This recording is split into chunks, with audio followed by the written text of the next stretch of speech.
Ladies and gentlemen, boys and girls, aliens and monsters of all spaces and ages and time, the 39 people watching us from all the platforms around the world. We are the podcast of Underappreciated Wrestling Fans at PUWF. Shout out to Kane the Destroyer. We love you. I'm joined today by three of the four pillars of wrestling knowledge. To my left, NXT Time host, NXT Time with D-Walk for real. How are you, sir? I'm good, bro. Ready to get up there, talk about this shit. Hey, teach some motherfuckers some shit. Exactly. And to my right, the wise man of the West, Mr. Joe BNCO. How's everybody doing? We're doing quite well, actually. Shout out to breaking news, by the way, before we even start. It has been rumored, and I found out from my sources, from my Evolve sources, that Thea Hale has been seen in the second set of tapings that were today, actually. And by the way, I got invited to those tapings. So in the future, Coquito is going to be in the background and Evolve. So that's good. That's the dream. But it has been rumored and speculated that Thea Hale is going to Evolve again.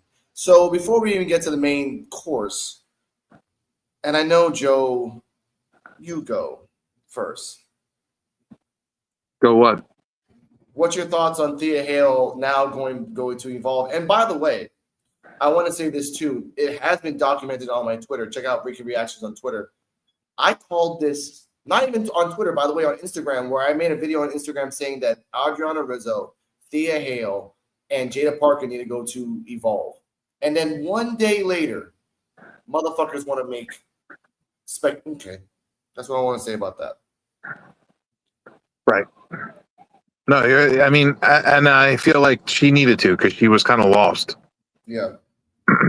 And there's a lot of people on NXT that are lost right now, females especially. Mm-hmm. Jada Parker's one of them. Mm-hmm. She should definitely go back to it. She'd probably go to Evolve also. Yeah. The only problem with Natty's not gonna last. You know that. But the only problem with sending these NXT stars to Evolve is you're taking space from the up and coming talent. True, yeah. True. But it's a like crock pot of PC and ID talents. So they get I've learned from watching getting the history of takeovers and watching them. The best matches was a indie wrestler against an indie wrestler in NXT television, ladies and gentlemen. It wasn't rarely, and I will say rarely, the Velveteen Dream shined, who was 100% a PC talent. Yeah. 100%. But there's, but I understand what you mean, Joe. Dennis, you're the purveyor of NXT time with D-Walk, the man who loves butts. What are your thoughts on Thea Hale going to Evolve? I'm disappointed, but at the same time, if this is gonna make her better, yeah. But to me, she was already North American champion. Mistake or not, she's still North American champion.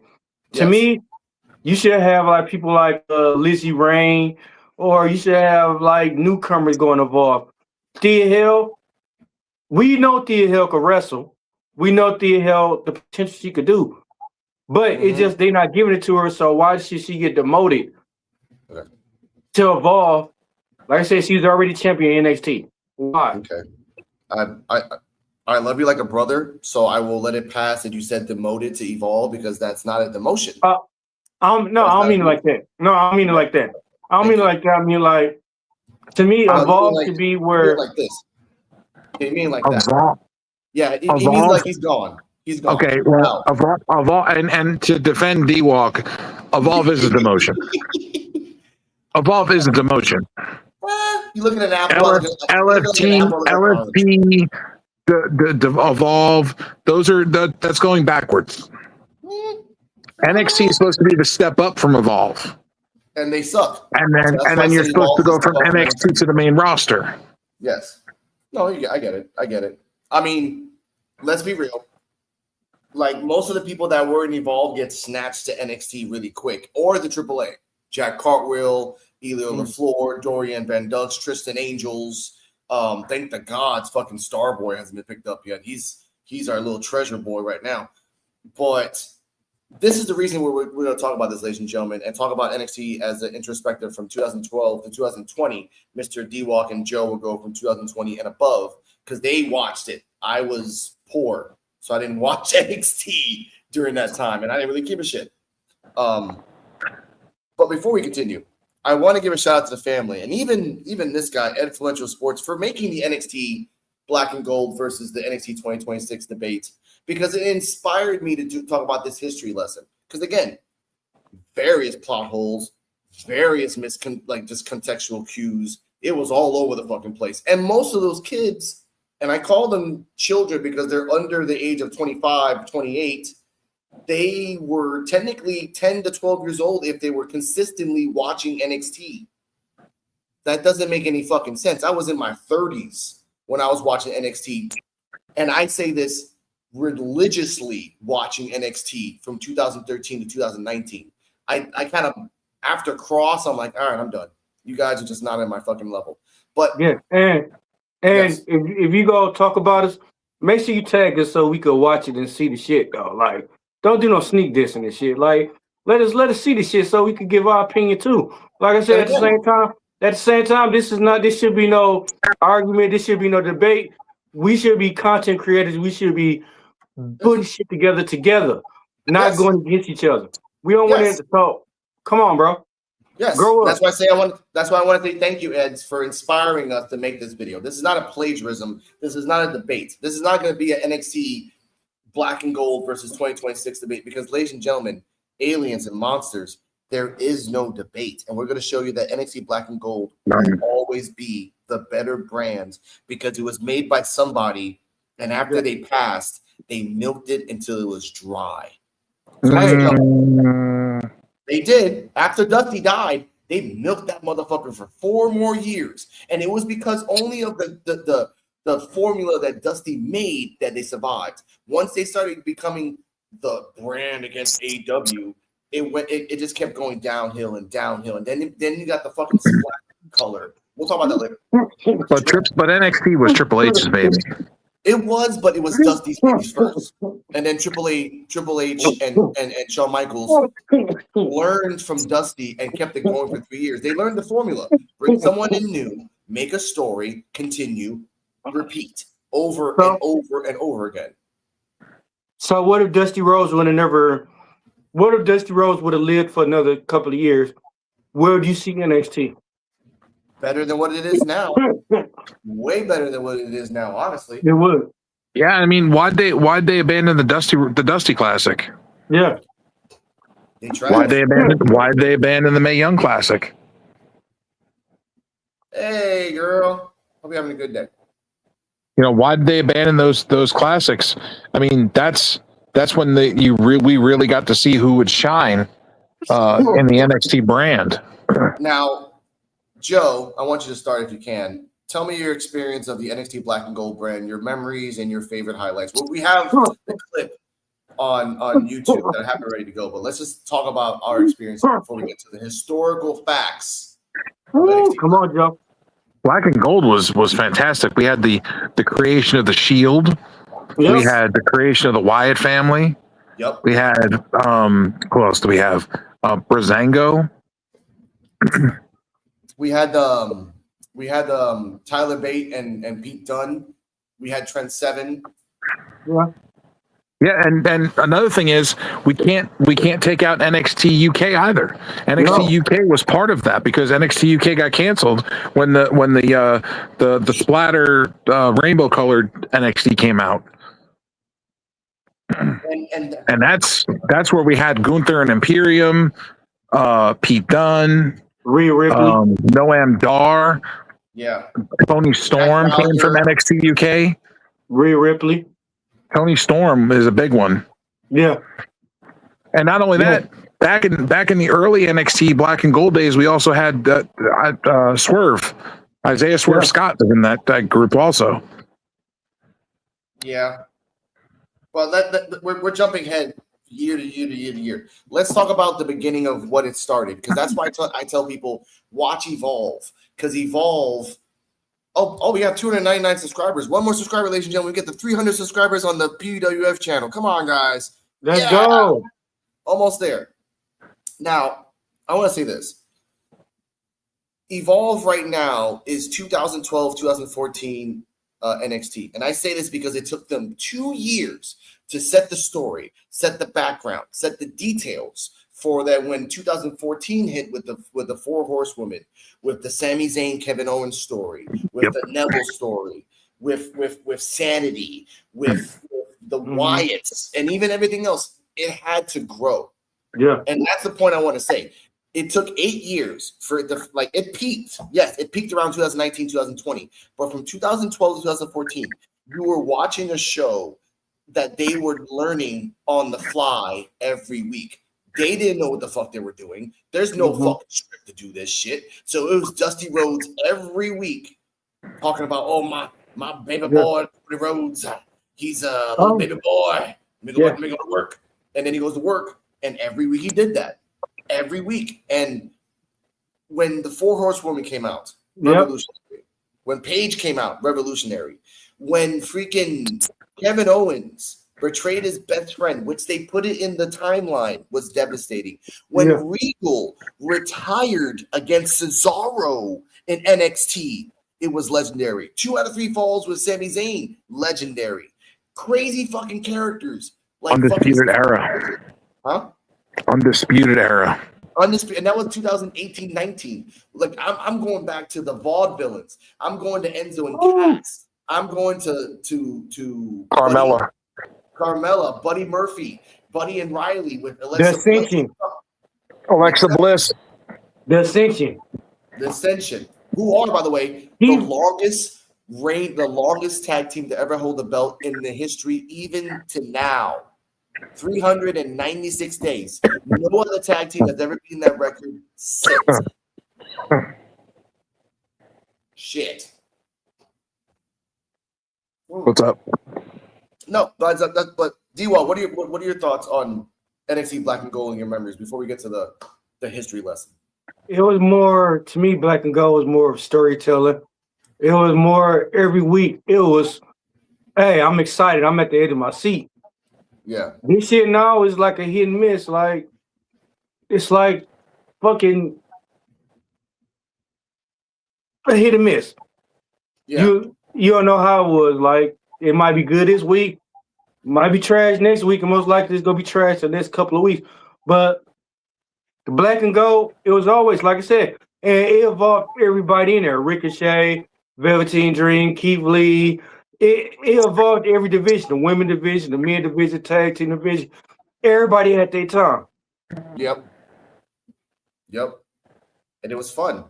Like, everyone ate, ladies and gentlemen. It wasn't a fact of like, no, everyone had a shine, even if it took a year to get there. There were years into a storyline with that, ladies and gentlemen. Years. Because they knew that, hey, it's going to work right now, but we got, dude, the Legend of Blue Pants took them 2 years for her to finally win a match. 2 years. She's a librarian in AEW, ladies and gentlemen. You can look her up. But also look at the stars that were in NXT that are now stars in AEW too. Yes. And the Marina Shafir. Yeah. Marina Shafir is one of them. That's true. Tony Storm, Dean Ambrose star John Moxley. Yeah. Another one. These are huge stars. Leo Rush, Ricochet too. Like, if they had to walk for them to run. Ladies and gentlemen, keep talking. I'm gonna get something real quick. Don't forget about DIY either, or Candice LeRae.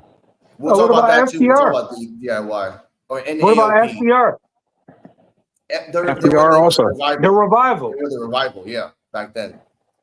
So that's what I mean. Like, the revival alone was fucking awesome. Let's see if I can get this real quick. There we go. Who else we had? Did we say Dijak? No, yes, we didn't. Dijak is another one. Who the fuck else? Damian Priest. Yeah. But that, again, that's 2019. That's 2019. Let's, ladies and gentlemen, what we're going to show you now is 2 chapters, Chapter 1 and Chapter 3. Chapter 2 is just remuddled. Chapter 1 will describe what happened between 2012 to 2015. Chapter 3 will show you all the stars that came out, and the fact, ladies and gentlemen, at one point, NXT had up to 8 tag teams in 1 year, and the ultimate 16 to 20 tag teams have been in NXT over the last 8 years. 16 to 20. Some of them didn't work. I get that, but they were there. Like, and ladies and gentlemen, first press K. Okay, K. Here we go. Let's go. See if this works. Tell me if you guys can hear it. Not yet. What's there? NXT originally began as a game show in 2010 in which talent would compete give a shout out to Super Kick Studios, in ridiculous challenges, and it was a device to determine who would get a WWE contract. See if this works.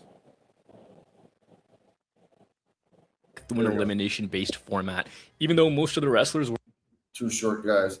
Shout out to Jeff Liftman. were already contracted under Florida Championship Wrestling. After a few iterations and moderate success, the NXT brand was rebranded into WWE Developmental. FCW was no more, but the crew and wrestlers moved over. WWE decided to go from this dingy old warehouse to Full Sail University, the place that would become the canvas for what NXT was about to paint over the next near decade. The production value was increased. The show was now altered to give competitors more exposure. Many talents went back to the drawing board and rejuvenated themselves from their presentations to their characters. And then on June 20th, 2012, the first episode of this new NXT aired. It was called The Gateway to the Future, and the future, according to the WWE, was now. Almost all the FCW talents made their way to this new brand. It had its own distinct look with a big, bold black and yellow logo. The arena only fit 400, which gave it a community feeling as many people would see each other during tapings and become good friends. Dusty Rhodes was the on-screen general manager as well as a mentor to talent behind the scenes. He was the guy who helped make these stars the best version of themselves. He truly helped them establish the why. Why were they in pro wrestling? And when Dusty worked with these people, it came to the forefront on TV. And of course, they had their own cast of characters. The push early on was to showcase young talent with distinct looks. Guys like Bo Dallas, The Ascension, Bray Wyatt, Leo Kruger, Paige, Mike Dalton, Biggie Langston, and Seth Rollins. The same Seth Rollins who would become the first ever NXT champion. In August of 2012, the Gold Rush tournament was announced. This was an 8-man single elimination tournament to crown NXT's first ever champion. Seth Rollins etched his name in history, and he, as well as the brand, never looked back.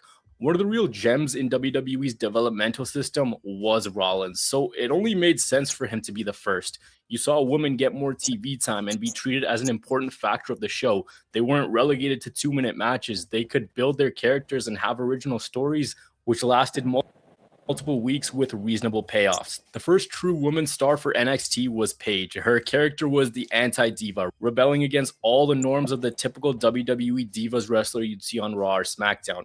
A year after NXT's relaunch, the NXT Women's Championship was announced, and this one was also contested for in a tournament. Paige ended up being the winner. NXT at this time only had singles titles until Shawn Michaels introduced the brand new NXT Tag Team Championships.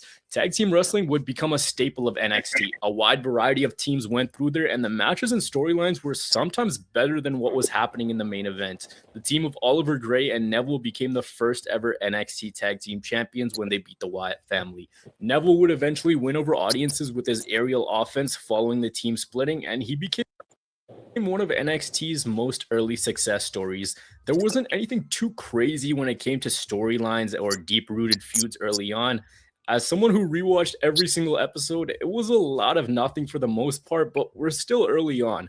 We started to see graduates of NXT succeed on the main roster almost immediately. The first success story was The Shield. They pulled double duty, alternating between shows following their debut in late 2012.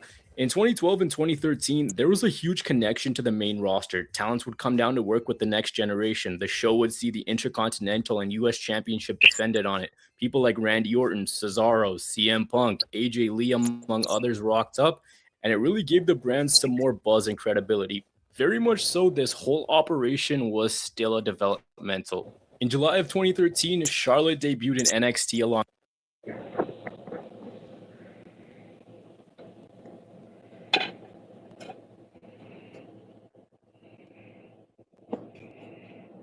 I paused it right there because I want to talk about that. In 2013, you guys remember when Titus O'Neil went down there and Cesaro? Sorry, a second.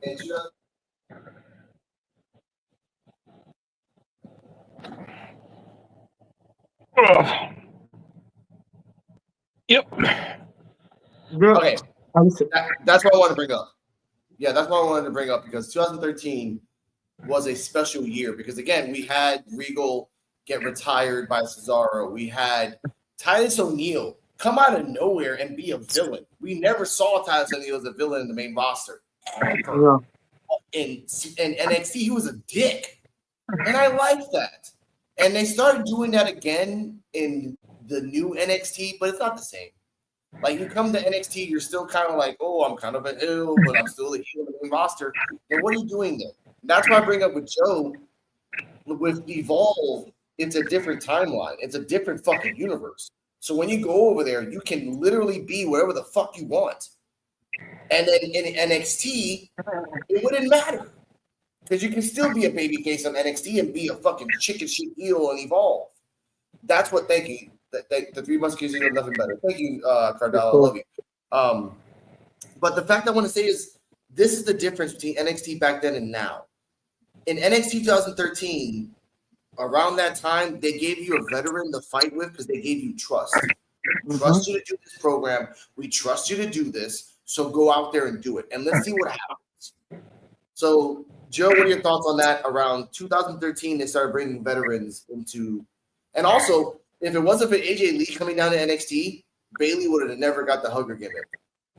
Ever. I feel that they were bringing veterans in because they wanted to test the new talent, the new up and coming talent's abilities against veterans.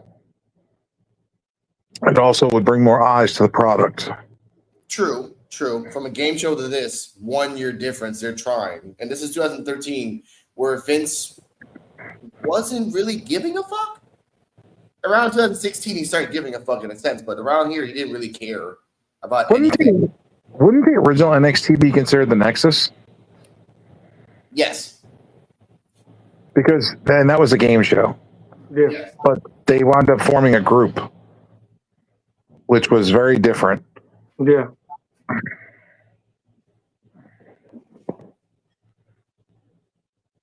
So, I mean, I understand what they were doing, and I feel like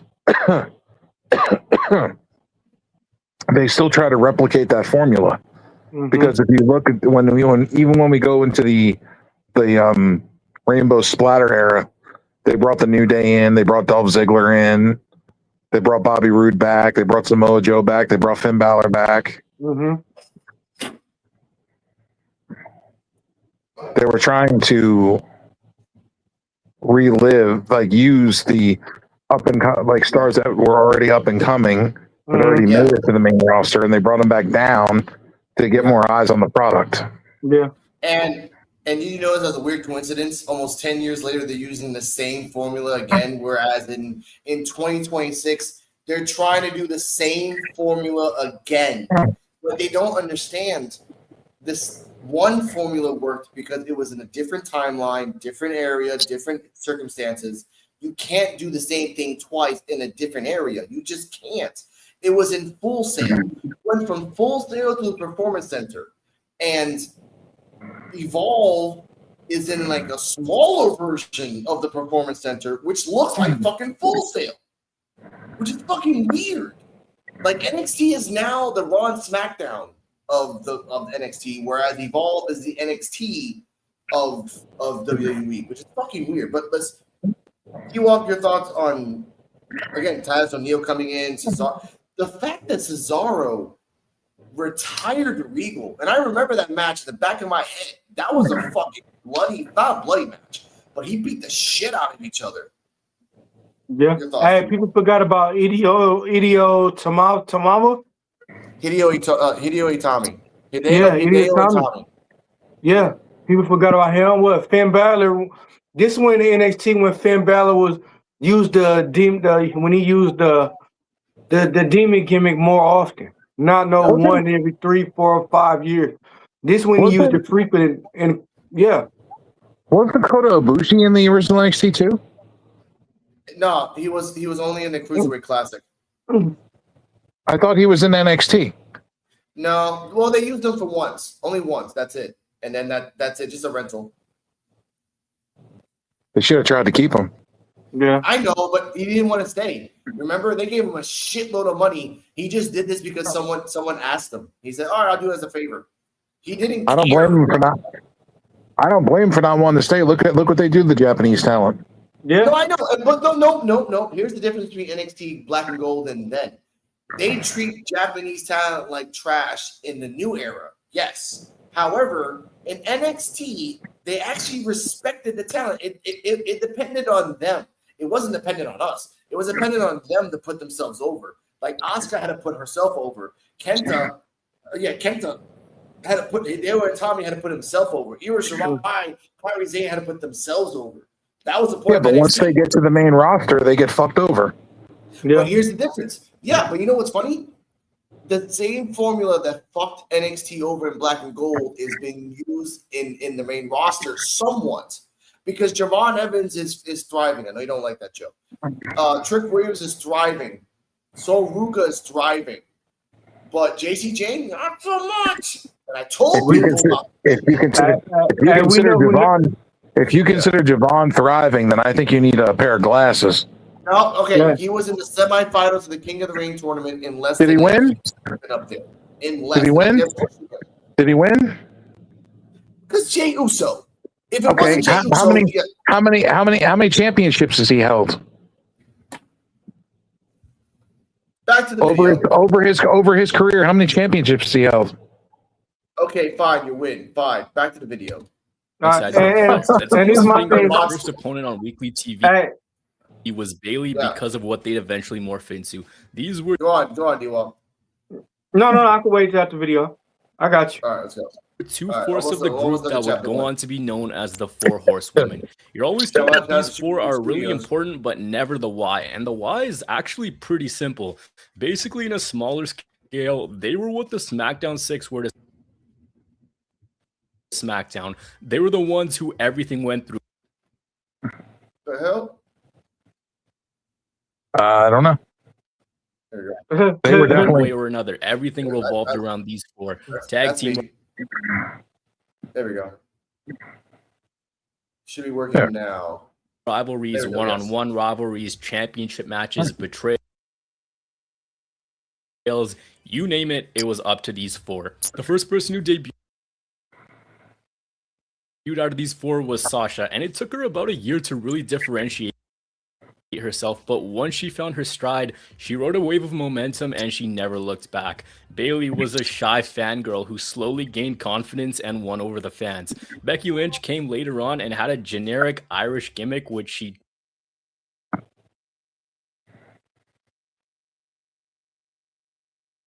come out doing an Irish jig. Thankfully, it only lasted a few weeks, but she was the last one to make her debut compared to the other three. But through the creative team's writing, they were able to get her on par with the rest of them. Becky Lynch, Sasha Banks, Charlotte, and Bailey were instrumental to the rise of NXT and the re-rise of women's wrestling. Yes, I said re-rise because despite what WWE might tell you, there was an amazing women's division before these four. They just killed it off themselves and they don't want to admit it. With them, there were also other women's competitors important to NXT's early years, like Summer Rae, Emma, Audrey Marie, who very few of you know. The big development by the end of 2013 was the women's division and the tag team division. But also in 2013 came NXT's first big star. And I'm not talking Rollins, I'm not talking Big E, Bo Dallas, or even Paige. This is the man who helped the brand take off. And I think a lot of people have forgotten just how much he contributed to the online craze of NXT.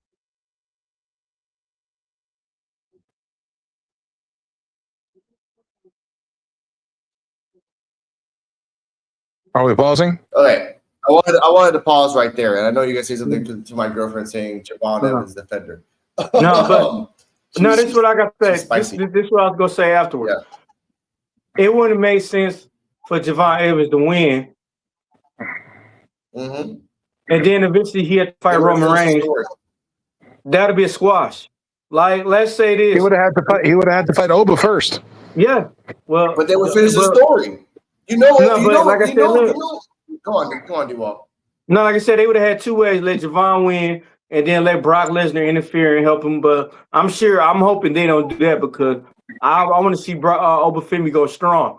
What potentially could happen is Jey Uso win, and what if they do a triple? What if they do a Evolution on when Triple H them turned on Randy Orton?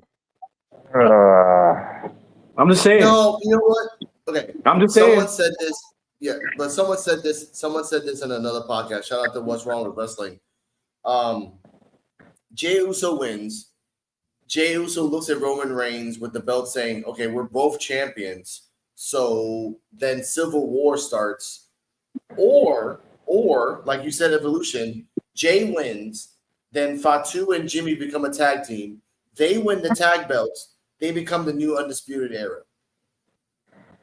And they have the belts for like another fucking 60,000 years. Because by the way, ladies and gentlemen, I just found out that the Bloodline storyline is longer than most wars. The it's way long. It ain't war. This ain't the middle of it. But all I was saying is this. You remember when Roman Reigns told Jey Uso, yeah, you'll win the King of the Ring and you'll go for Cody Rhodes' belt? Who said the same thing?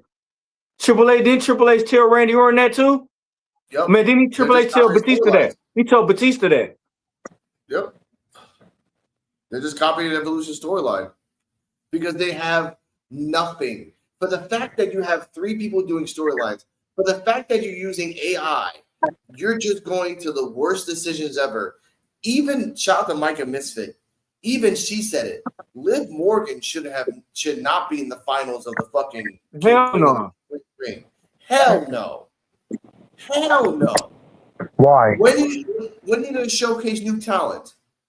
For Liv Morgan, you're doing the same thing you did with Alexa Bliss back in 2018 to 20. You pushed her to our faces for 3 years. I didn't have a problem with it. When have we seen champions compete in a King or King of the Ring? I've never seen Stone Cold have the belt and challenge in the King of the Ring. I've never seen nobody. Never. Why?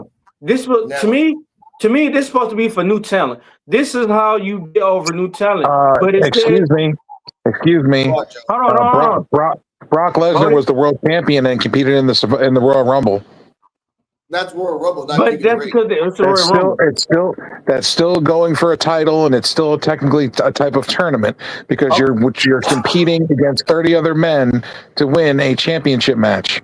Okay, the difference though is that King of the Ring, you can have that title forever. You won the Rumble. Oh wow, that's it. Like people can counter that. No one can counter you saying that I was a King of the Ring. King Booker can never get flack from that because he'll always be a king. That's the difference, Joe. If Jay wins come on, man, Jey Uso winning the fucking King of the Ring and then going after Cody, taking first off, we are deflecting. We are deflecting. That's for wrestling news. Let's talk about NXT. Let's talk about the fact that in 2013, and you see a picture of Big E Langston. That's because it's Saturday. And Jack Swagger came around that time too as well. But yeah, I want to give a shout out to Big E Langston. This was the 5 gimmick where he told Dusty Rhodes personally, I want to pin someone and then go up until 5. You know what Dusty said? Baby, do it. And it worked. Bo Dallas was the definition, was the blueprint for the most chicken shit heel in NXT. So much so, when he got in a match with Mr. Generico and lost, they had to take him out. He ran away. They took him out in a golf cart. He ran away, and he got out.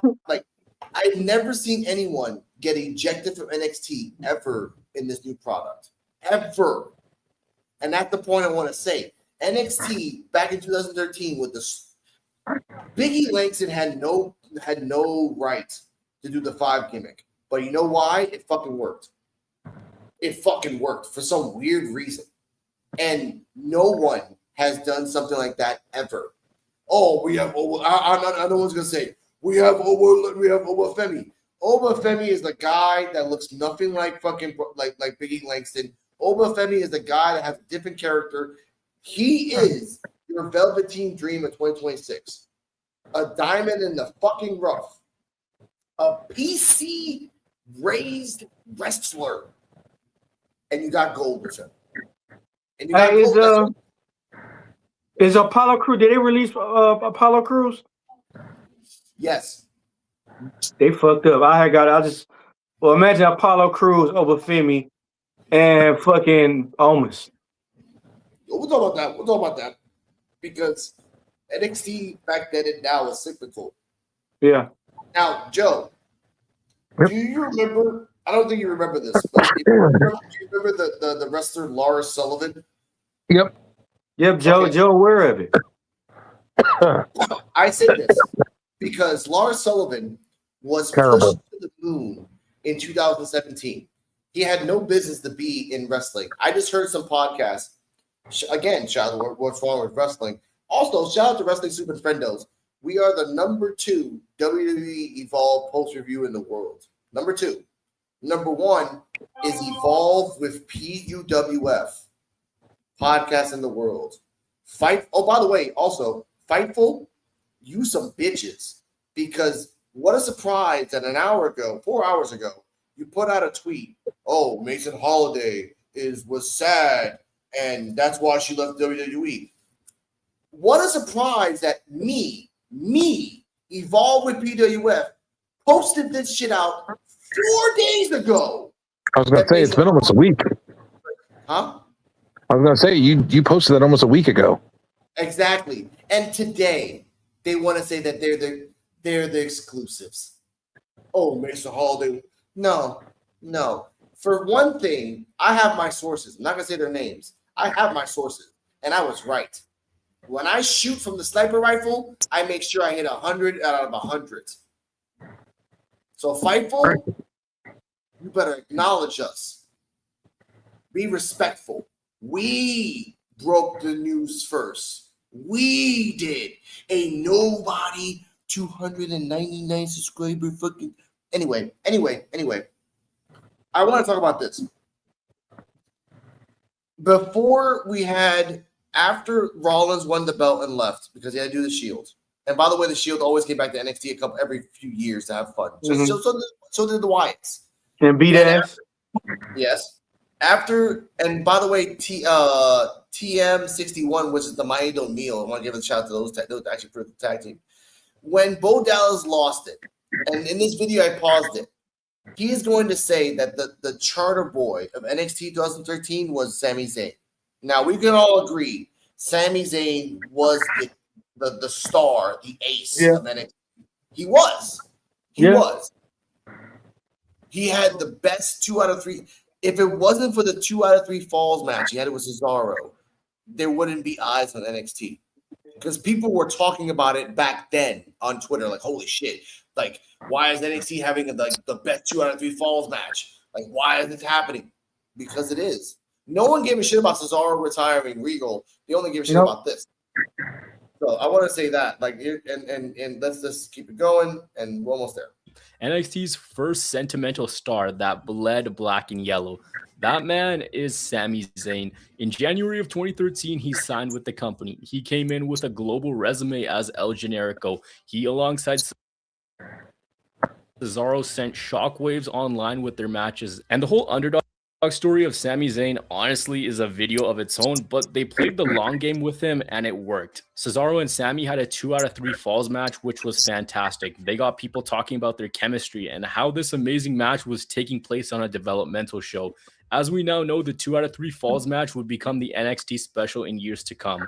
When he got his crowning moment, it felt like the whole world was behind behind Sammy. They told this deep-rooted story of Sammy where he'd face his personal demons, his friends, and most importantly, himself.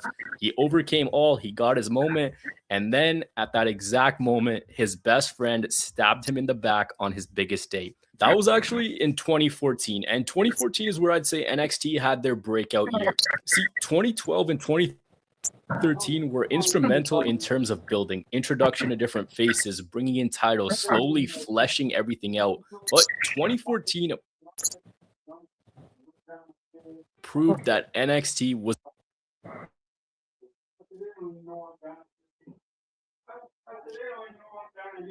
El nuevo Secret Atlas Dry Spray combate el 99% de las bacterias que causan.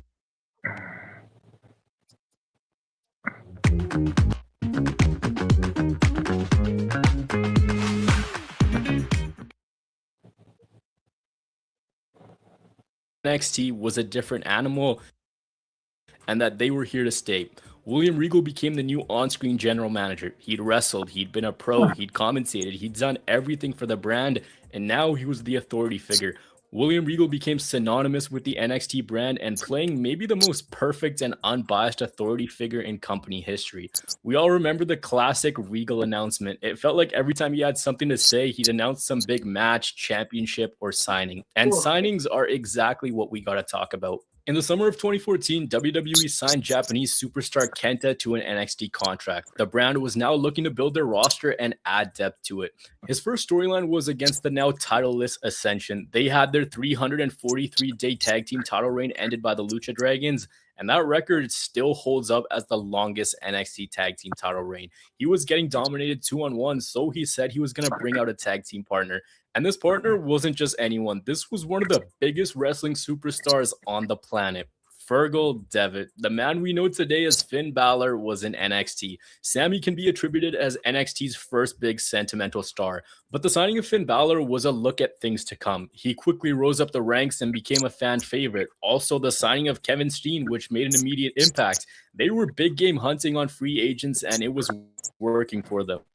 As one chapter closed for this brand and 2014 drew to a close, their biggest and most prominent chapter begun. NXT started touring. They started doing smaller scale shows in Cleveland, in Columbus, in San Jose, and the turnout for those shows were something that you wouldn't expect at various festivals and conventions. Leaving Orlando was a really good decision for NXT. In June of 2015, Dusty Rhodes unfortunately passed away. The man who was a mentor and integral in the building of the brand was now gone. They memorialized his passing with an annual tag team tournament called the Dusty Rhodes Tag Team Classic. On a more positive note, in online circles and among WWE fans, WWE NXT had picked up big-time credibility. It was 1 hour on the WWE Network, which launched a year previous. The stories were simple and easy to follow without the clutter attached to them. The characters were different to what you would see on Raw and SmackDown. And in this Vince McMahon industry where he for sure had a particular type and way of looking at things, NXT just let people be people. NXT looked to the indies. They looked to other companies, even overseas. They wanted to diversify their roster. On September 16, 2015, a vignette aired of this woman with colored hair in a mask. Come to find out that her name was Asuka. Kana was now in the WWE.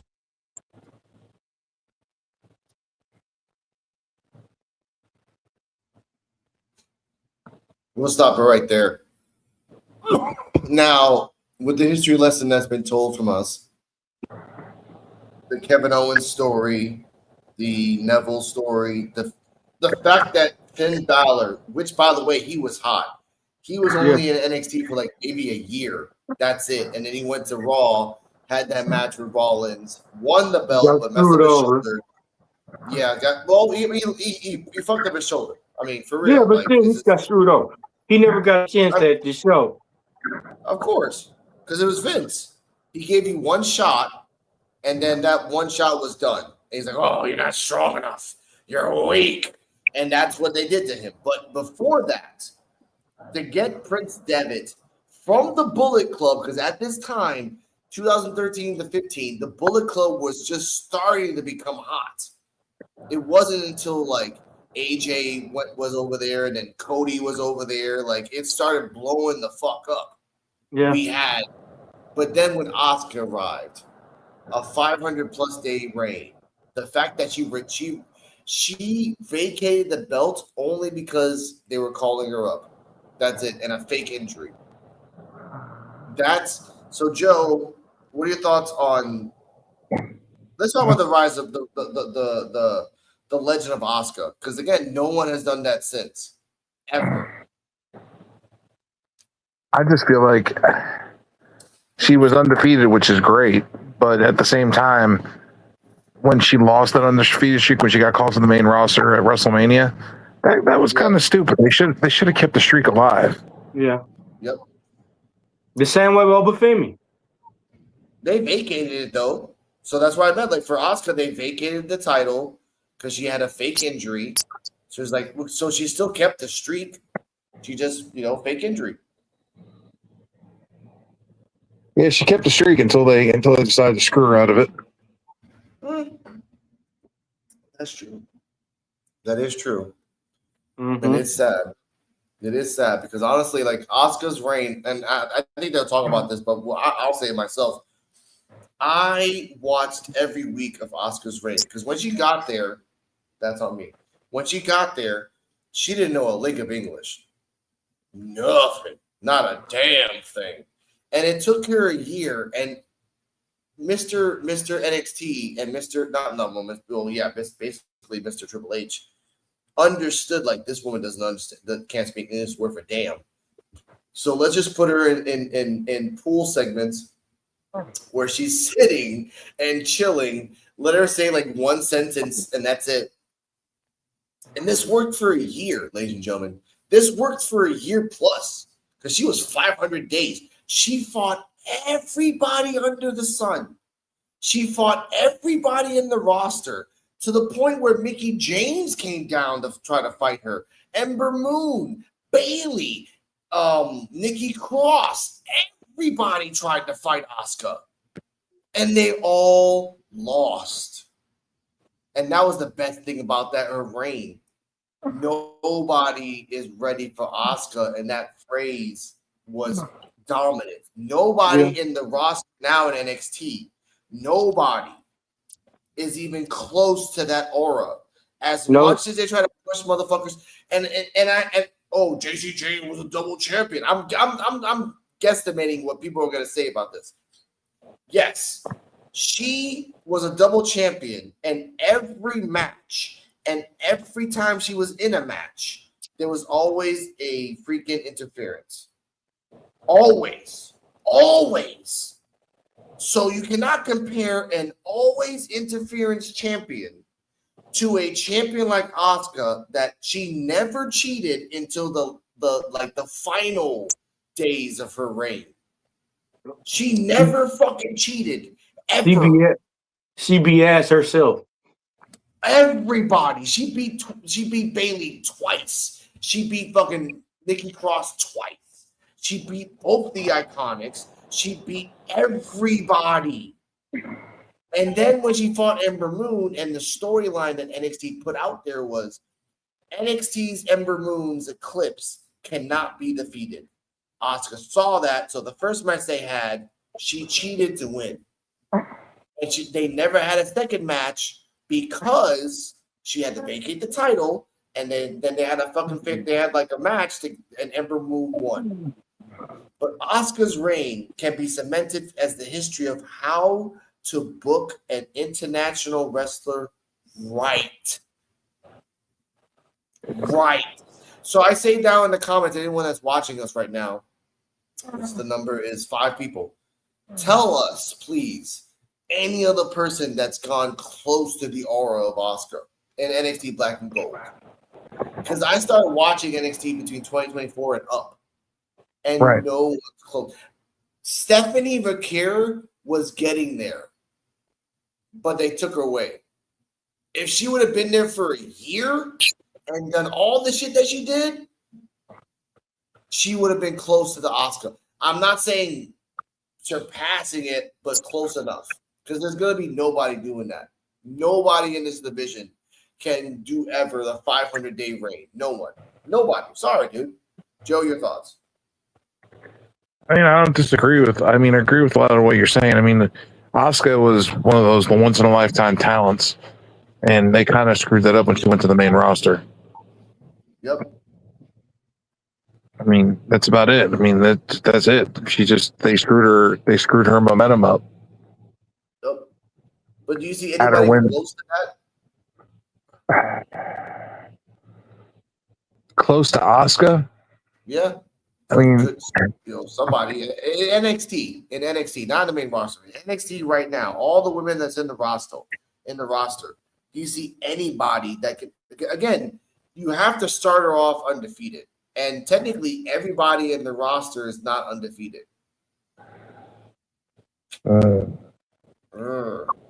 So that's a bummer. Yeah, that sucks. That's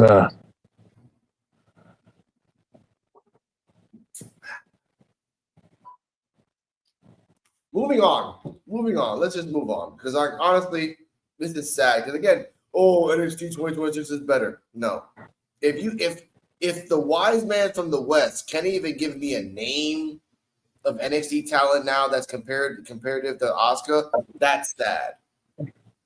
I mean, there's talent, but there's not that level. There's and that was the point of NXT Black and Gold. Once Asuka left, the vacuum was filled with the next wrestler, and then that's like trying to compare somebody now to the Four Horsewomen. There's no four women in NXT that you can compare to those four.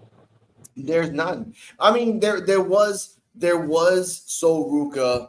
I mean, if I did think of the Four Horsewomen of now, and I say this now, like, just guessing, just not even guessing, just like what I see.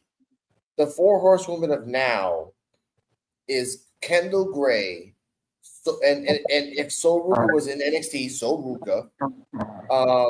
The third person would be Tatum Paxley, and then the fourth woman, and I hate to say this, is a toss-up between Lola Vice or Jada Parker, and I want to put Thea Hale as the fourth person of the horse, because again, ladies and gentlemen, the Four Horsewomen weren't all women like winning matches. They were there doing the work. They were there doing the matches. They were there trying to do their best to show out more and more. And those four names that I put out there are, for me, the Four Horsewomen. Because you know this, Joe. Tatum Paxley has been doing the work for years. Thea Hale has been doing the work for years. Freaking Stephanie McCure, if she would have stayed, instant fucking Four Horsewoman. But what we got same thing. Is shit. Julia would have done the same thing, and she would have strived, and she would have stayed too. Yeah.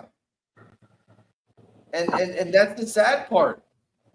The fact that in these times, you can't tell me any four women are comparative. There's not. I mean, in terms of like personality, sure.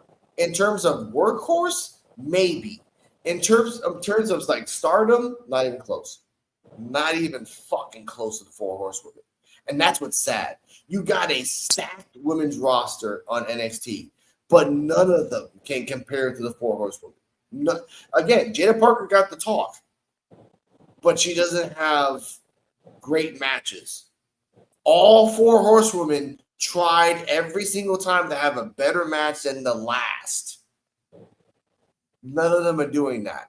Except for Tatum, except for Thea, except for maybe Lola, but Lola's stuck in a fucking loop. And Kendall Gray. And by the way, I've seen clips of Kendall Gray in 2023. And she was unhinged and better at 2023 than now. They're holding her back now. And that's sad. You got a fucking, by the way, you got Dean Malenko's daughter, but you have a Dean Malenko type character on the roster named Kendall Gray, and you're not letting her shine. Because why? Oh, I know why. Because Lola Vice and Izzy Dane and blah, blah, blah, and blah, blah, blah. But in NXT Black and Gold, Asuka was the Mountains. but there was about 12 women that climbed that fucking mountain to try to get the Oscar. Am I right or am I wrong, Joe? You right? No, you're right. Thank you. So let's continue this and get to WWE. continue on NXT this. was legitimately the place to be. Another year, another step forward. That was a step forward. 2016 became an astronomical leap. William Regal announced that a brand new talent would be making their debut in late February of 2016. And the person NXT had signed was Austin Aries. WWE was replenishing talent right as they left. And this is kind of where a problem began, that instead of building for the main roster, they started to build for NXT. On the flip side, Sammy had injured his shoulder against John Cena when he went up for a one-off match on Raw, and he was back looking for the NXT title now held by Finn Balor. I kid you not, there was an NXT episode where Sami Zayn and Samoa Joe fought for almost the entire episode. At the end of it, Joe became the number one contender. So the question was, what was next for Sammy? The next week, Regal announced that at TakeOver Dallas, a night before WrestleMania 32, he was going to face NXT's newest signing. Not Austin Aries, but Shinsuke Nakamura, one of New Japan Pro Wrestling's most awe-inspiring and charismatic stars. The match at TakeOver Dallas, you can call it a lot of things: exhilarating, perfect, jaw-dropping, legendary, but you could call it as the moment where NXT had truly stamped their arrival. Stars like Samoa Joe, Finn Balor, Nakamura, the newly signed Bobby Roode, Asuka, and the iconic rivalry of DIY and the Revival continue to bring the NXT name forward. They continue to add big names from varying backgrounds, as well as their own success stories from the Performance Center like Velveteen and Bianca. In March of 2017, a vignette ran of candles and darkness, and the question was, who was this gonna be? It could have been Triple H himself, because this man is obsessed with this type of stuff. But this man's name ended up being Aleister Black. WWE had signed Tommy End from the Indies, and here's where the pace of the signings picked up, and they decided to sign everyone under the sun. On June 28th, 2017, Mauro Ranallo was added to the commentary team. He'd, for many, become the iconic voice of NXT with pop culture one-liners and over-the-top commentary presence. His voice simply became iconic for the black and gold brand. We started to see a ton of UK talent incorporated into NXT's weekly shows. Names like Tyler Bate, Pete Dunne, Trent Seven. NXT's cleanup of the independent scene was in full effect. They were building a roster for the ages. They became the ultimate indie themselves. If PWG, ROH, and New Japan had a baby, it would probably be NXT.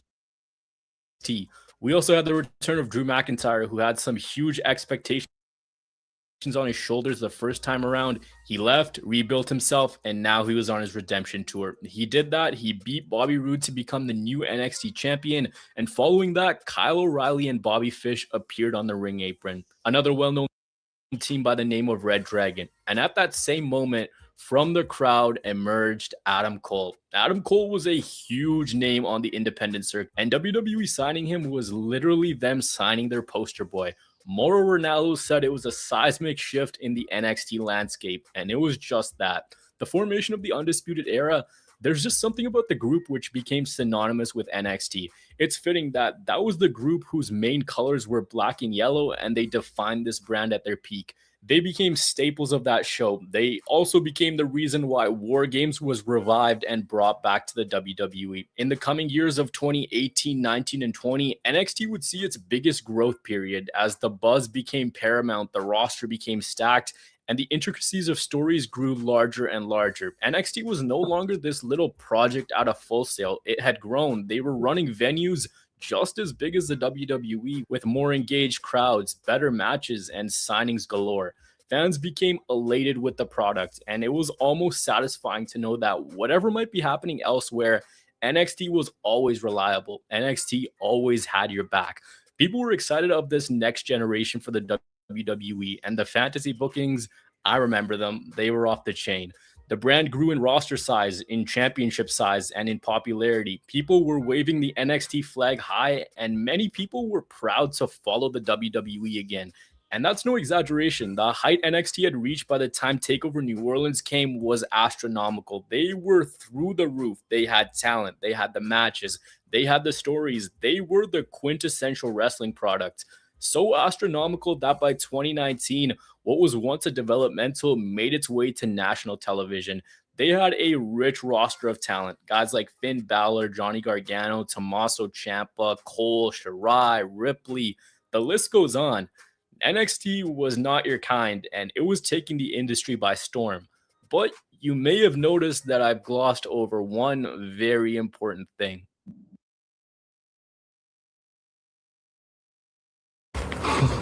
Hey, baby. ¿Estás bien? Alguien me robó mi antiperspirante de los países. Y ahora hazme un paro de...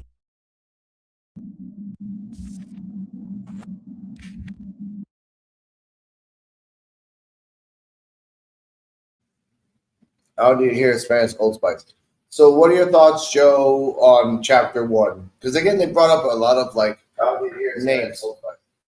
They brought up a lot of good. They brought up a lot of good things. And he is right. When the Undisputed Era came in, that was kind of like the shift to a new beginning for NXT, kind of, because that was when a lot of people started coming in and watching NXT more often. If it wasn't for the Undisputed Era, a lot of people might not have watched NXT. That is true. And for the fact that Undisputed Era was the reason that there was a War Games. That's what I loved about that. Like, it's the truth. Like, they were being so chaotic, being a 4-person team, they had to bring War Games just to equalize it. Yep. And then return. That's also when we had the iconic William Regal War Games. Yeah, exactly. Which I love so freaking much. I miss that. I miss that Regal's not even there anymore. He's there. Yeah, but it's not the same. It's not he just pops in for a minute and then never comes back. So all right, whatever. The fucked up part about it is, as much as the Undisputed Era helped define NXT and bring people in, why did WWE not try harder to keep them?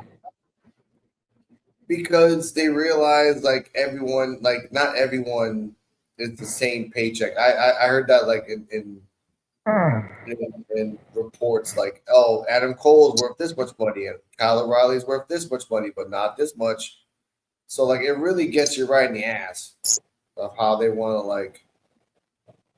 But I wanted to show this picture. Let me see if we can find it. Okay, I'm trying to find the picture of what there it is. All right, not look for blue pants. I'm trying. Give me a second. I'm just gonna press play, and then I'll Button, pause. but really good run of Nikki Cross in NXT. Give me a I think second. you're right. Here, That's trying good. It's to gonna kill come out. Asuka for I some saw this reason. picture and it inspired me. And It was lastly, in this there it is. section, I gotta touch on something that the brand. Okay, there we go. It'll show in a second. There it is. All right, those are as the picture you see right there, Joe. Those are the winners of the NXT Tag Team belts, and in order, there's 16. And from just 2000 up to 2019, we have the Britain Ambition, we have the Wyatt family, Adrian Neville and Corey Graves, which he rarely brings up the fact that he's tag team champion. The Ascension with the longest reign, because again, they had during the Ascension era, there was nobody around. They didn't really have tag teams. They only had jobbers that would come in every 2 weeks. So I remember that era. Lucha Dragons, Blake and Murphy, the Vaudevillains, which again they worked hard to get those belts. The Revival, American Alpha, DIY, Authors of Pain, which was not a great experiment, which they tried. Sanity, Undisputed Era, which is Red Dragon, Mustache Mountain, which was a great match between Mustache Mountain and Undisputed Era. Undisputed Era again, and then War Raiders. So what are your thoughts, D-Walk, on 16 tag team championships and the stories behind them? They all had a meaning. I'm gonna say it like this: they had a meaning for everything they wrestled for. It was the reason they was there. Mm-hmm. It wasn't no. it was always exciting to see them. Always. It wasn't a never dull moment where like it was like a hit or miss, like now it is. Mm-hmm.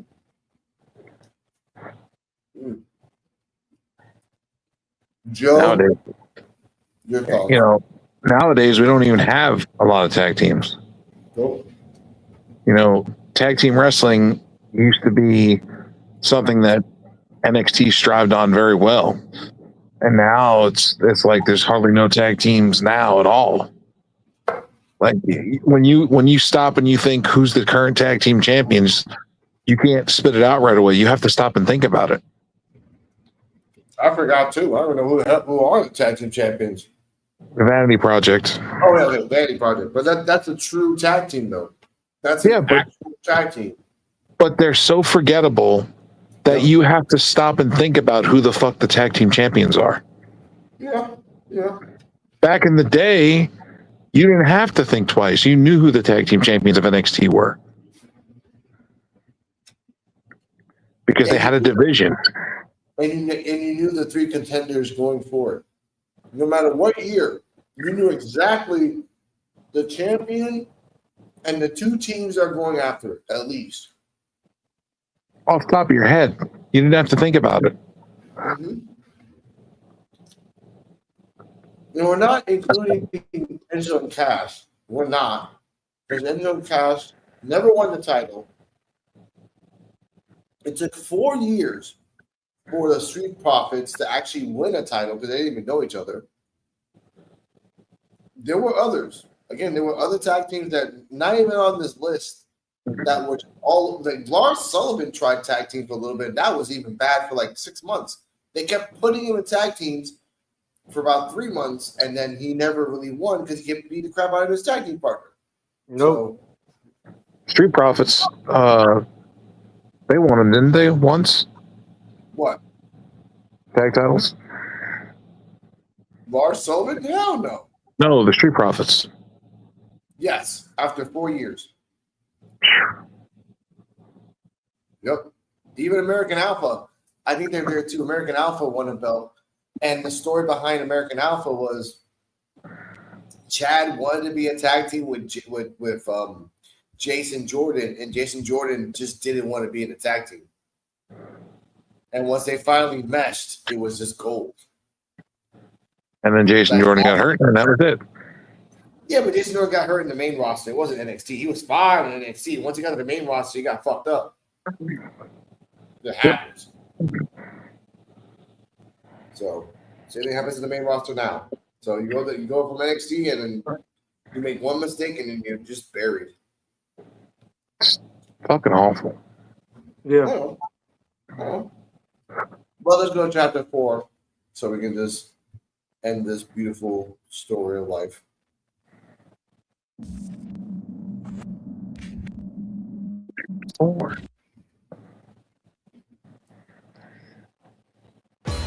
Más poder cuando más lo necesitas. Prueba los AC Power Pods. Well, was that Tide Power Pods? Wow. Or was that the generic form? What's a those are wrestling Tide show Power without Pods. rivalries? There's NXTs Spanish were version. something special and different. Oftentimes, what would happen was we'd get the gradual introduction of a character who'd work their way up and eventually they'd become a star. Even their big independent signings would be slowly massaged into the product. Some stories were simple, some were deep-rooted, and some were slow burners, which took years to complete. I already talked about Sami Zayn and Cesaro, which really kicked off the storytelling aspect. Then came Owens and Zayn. It was simple and to the point, and it made Kevin Owens immediately by having him presented as a killer and continuing the generic Steen rivalry on NXT. Then it moved over to Finn versus Owens, which was the ruthless nature of Kevin Owens against the smarts and wittiness of Finn Balor. At the same time, we had the rivalry of Bayley and Sasha Banks. This was the story of the opposition of confidence, believing in yourself and slowly burning to a win. One woman was confident in her abilities while the other one was shy and unsure of herself, and she had been turned on by all of her friends. She slowly built up a mean streak and she won the big one. Speaking of the big one, Gargano versus Ciampa. This is the one, whether you like it or not. This is the rivalry that had the most intricacies and deep-rooted story inside of it. I know a lot of people soured on it because it became NXT's go-to feud in the later years, but this story is probably the best one that NXT has ever told. Ciampa and Gargano walked into the Dusty Cup in 2015 without a contract. They were paired together and they became really good friends. Fast forward, and by the end of 2016, they'd worked their way up and became one of the most beloved tag teams on NXT. They chased the tag team titles, but they couldn't get it done. They came so close, but the Revival just kept beating them. The Revival kept denying them at every turn until finally at TakeOver Toronto, DIY in an amazing 2 out of 3 falls match won the big one. They held the titles for a bit until they lost them to the Authors of Pain. And then they had try after try after try. Gargano even took the fall for his friend. But at the end of TakeOver Chicago, when that corner bug came up, there was still something left to go. Ciampa turned on Gargano and everyone was heartbroken. These two would go on to define the rest of NXT through a blood feud in which can only be comparable to that of Shawn Michaels and Triple H in a much lesser scale. I'm not comparing those two to these two in terms of character and overall legacy, but the feud was pretty similar. Ciampa was a complete psychopath. He was targeting Gargano's marriage, costing him his job time and time again, and making him leave on a stretcher. They headlined TakeOver after TakeOver, and this was the perfect way to build a tag team into main eventers for the future. Another one of these standout rivalries was Velveteen Dream versus Aleister Black, and this may seem ridiculous on the surface to people who didn't watch NXT, but it was really enjoyable. The whole premise was Velveteen Dream was a provocative sexual character, and Aleister Black was a quiet, soft-spoken, and broken individual. At this time, Black was dominating everyone, and he ran through everyone in record time. He was going to speak for the first time in NXT, but it was interrupted by Velveteen Dream. Aleister Black and Dream began a story in which Dream wanted to be acknowledged. He wanted Black to say his name, but Black refused to. When we got to take over War Games, a simple enjoy infamy Velveteen Dream had the crowd going crazy. But that wasn't the only big story for Aleister Black. Black was laid out in the oh-so-dangerous NXT parking lot, and there was a month-long investigation as to who attacked him. There were so many people that it could have been, but it was Gargano continuing his slow move to the dark side to get back at Ciampa. Asuka versus Ember Moon was one where Asuka knew that if she got hit with the Eclipse, it was game over, so she resorted to underhanded tactics to pull out wins. Maybe two of the best non-title feuds for the women were those simple stories where your friend stabs you in the back. Dakota Kai versus Tegan Nox and Candice LeRae versus Io Shirai. Simple, to the point, and they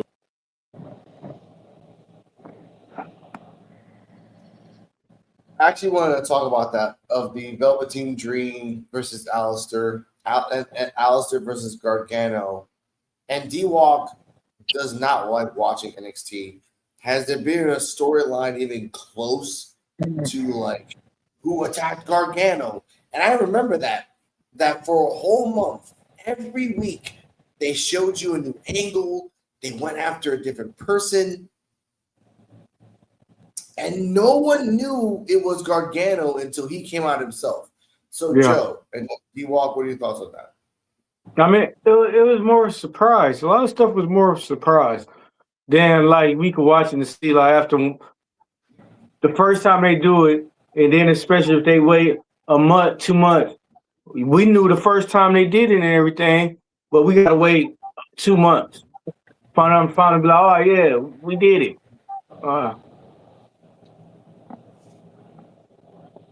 I remember that match. He murdered Gargano at the end. Like Gargano was already like in concussion mode, and then he felt bad for him. And at the end, like, nah, fuck you, and then the black mask and ended it. Like that was a month to a month and a half storyline. Well, 2 months actually. That made NXT Black and Gold. They gave you like a 1 to 2 to 3 to 4 year storyline. Yeah. Or they gave you like 3 months. We're giving you a 3 month storyline. We're going to do it with this. And then after that, you move on. Because that's the way the world works with wrestling. Yeah, exactly. You know?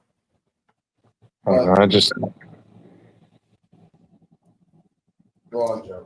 We don't have any feuds nowadays that are comparative to the feuds and the rivalries that we had back in the day.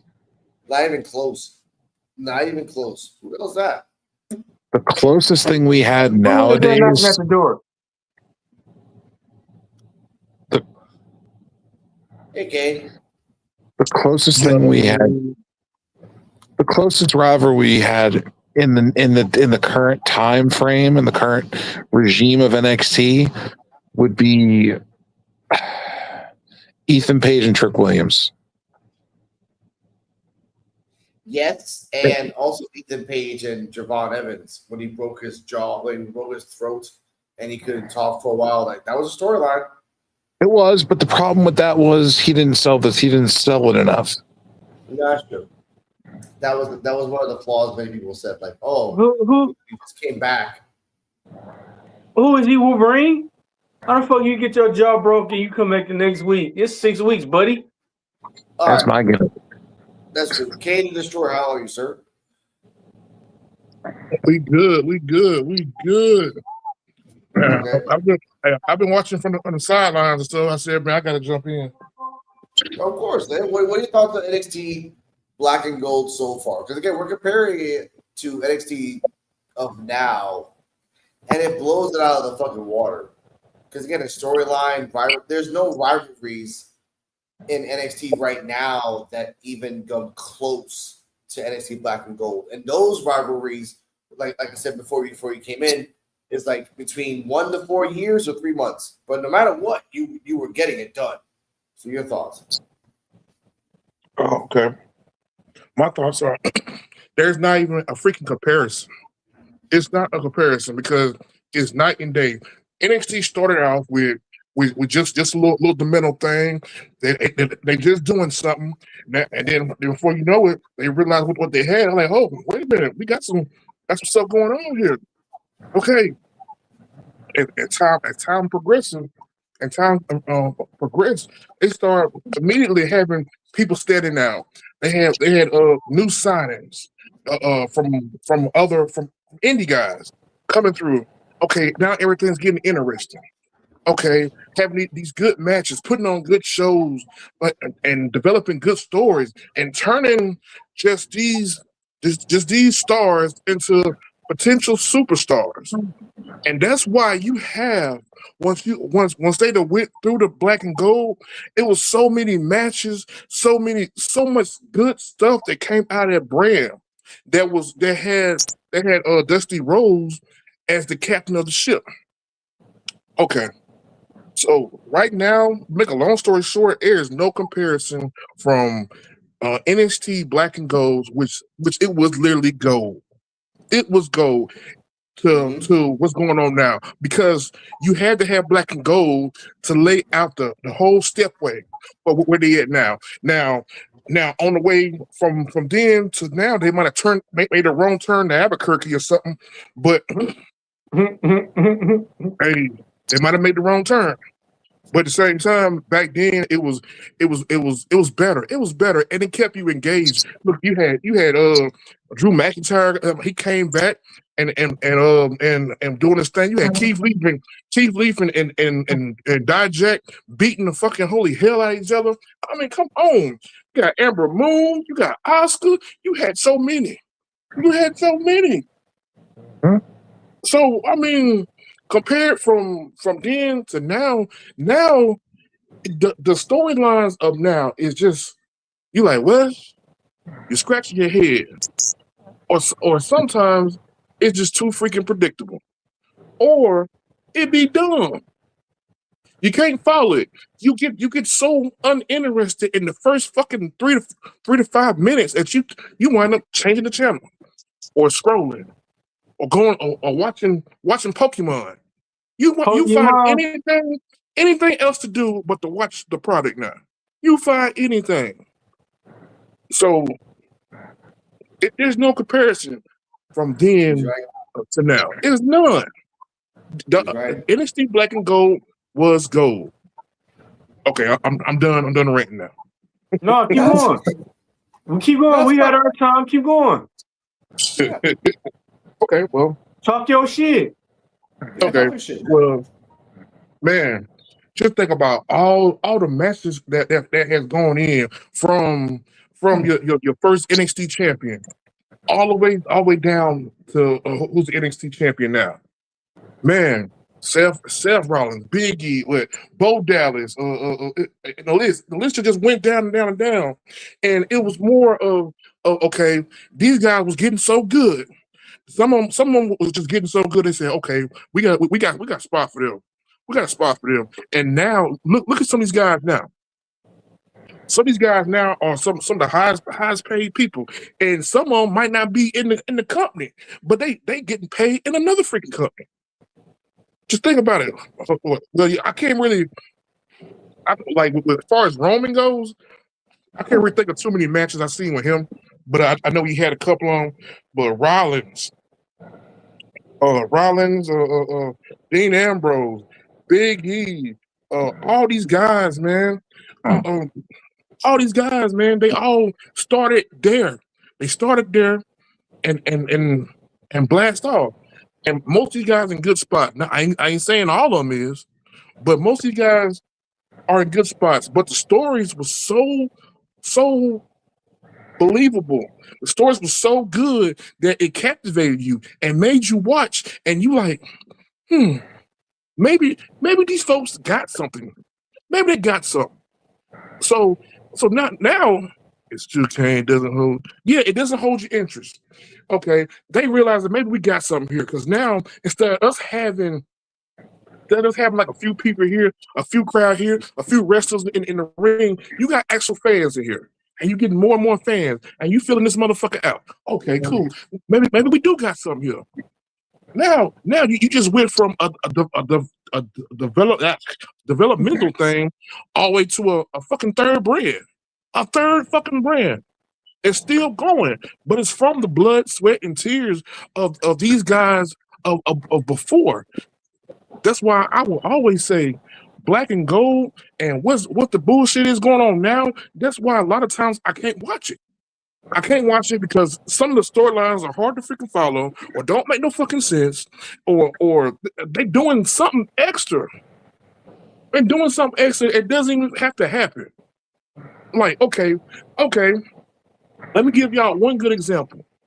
How in the fuck did Ricky Saints beat Oba? How in the fuck? Okay, I'm waiting. I'm waiting For the same reasons why they put Javon Evans in a match with Oba and Oba didn't squash him. Yeah, but this man beat Oba. It was only a couple guys. If I'm not mistaken, only a couple guys beat Oba. And it wasn't that many. Tony D'Angelo beat him twice. Yeah, it wasn't that many. Now, Tony D'Angelo, I can see that. Ricky Saints, or what D-Walk called Ricky Saints, but some of the stuff just don't follow, or it don't make sense, and that's why the product is so much harder to watch now. They done fucked this shit up. They done fucked it up because now people are not even caring what's coming on or what's going on. It's not hard to keep people captivated. You just have to know what the hell you're doing. Yes, you got to. So apparently they having AI doing the storytelling. They gotta They having some monkeys. They having some monkeys smoking cigarette, writing on typewriters about what's gonna happen. That's sad. Yeah, bro. It's just the crazy part is, bro. We seen the potential a long time ago, and it was good. But what happened from 2014, 12? How far back it was? What happened from then to now? It's management. And the biggest thing about then was they had a mentor. They had Dusty, bro. Someone that was knowledgeable, that cared about the people, cared about the business. Yeah. They had Dusty, bro. And Dusty he pretty much adopt so many sons and daughters around that mother. Yep. He is either he to adopt them or they have adopted him. Yeah. One of the case.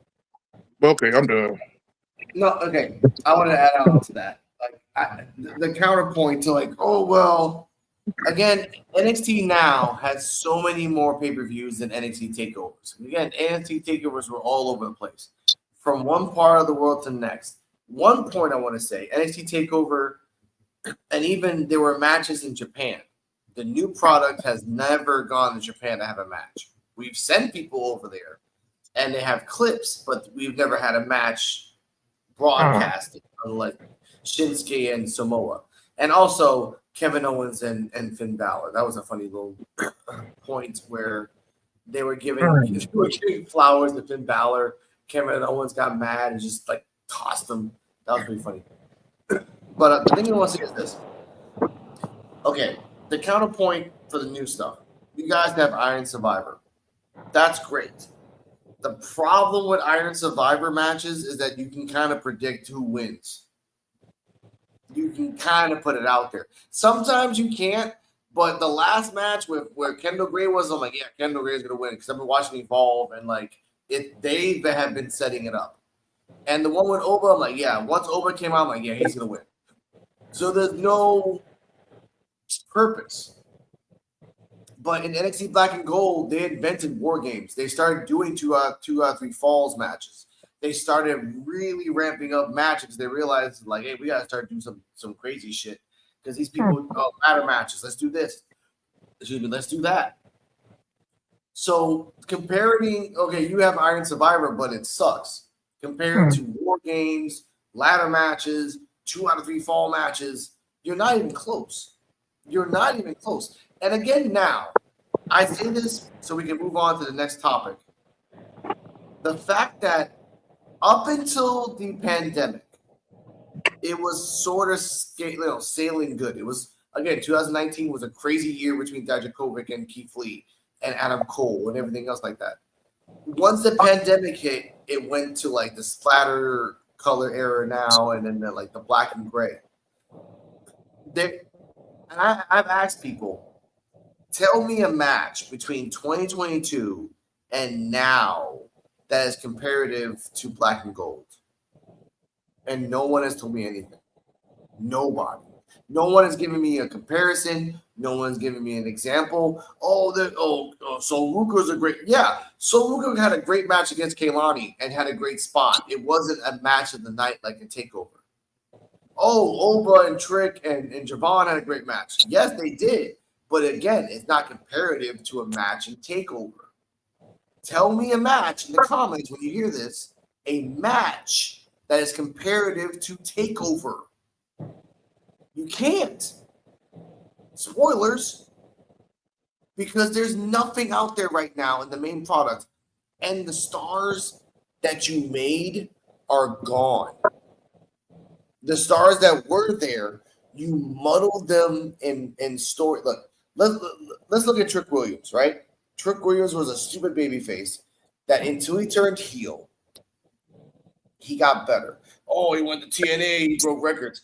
Yeah, he went with a 1-year deal with TNA, and then now you can't even hang out in TNA anymore. So we can't even talk about that.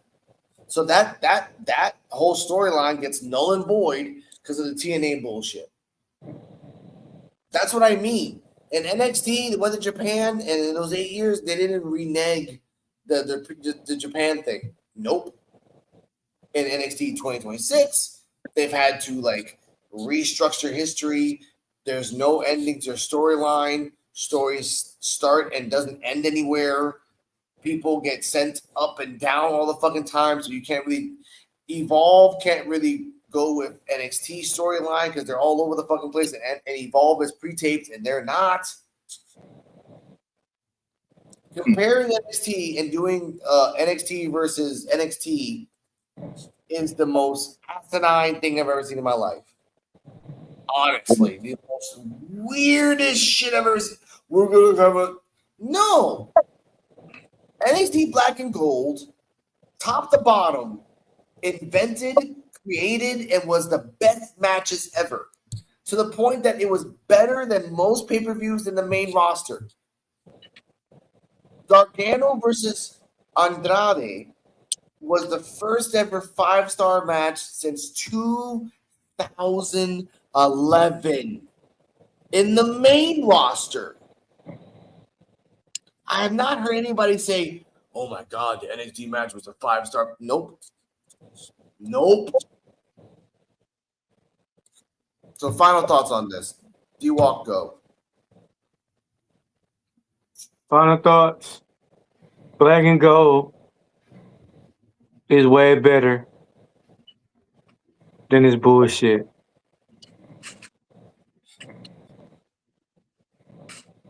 Wise words. Joe?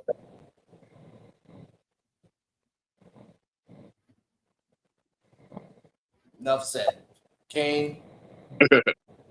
I have to agree with D-Walk, bro. It's crazier, and it had so much potential back then. Where it went wrong, who freaking knows?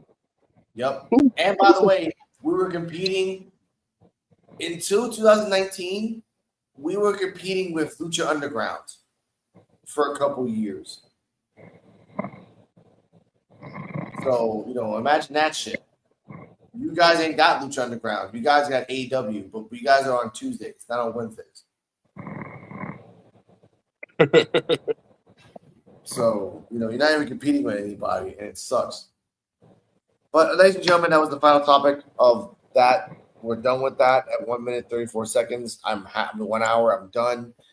And, again, shout out to Influential Sports for inspiring us to do this historical fact and to give a shout out to, I want to make sure I got the name of it. Let me get out of this real quick.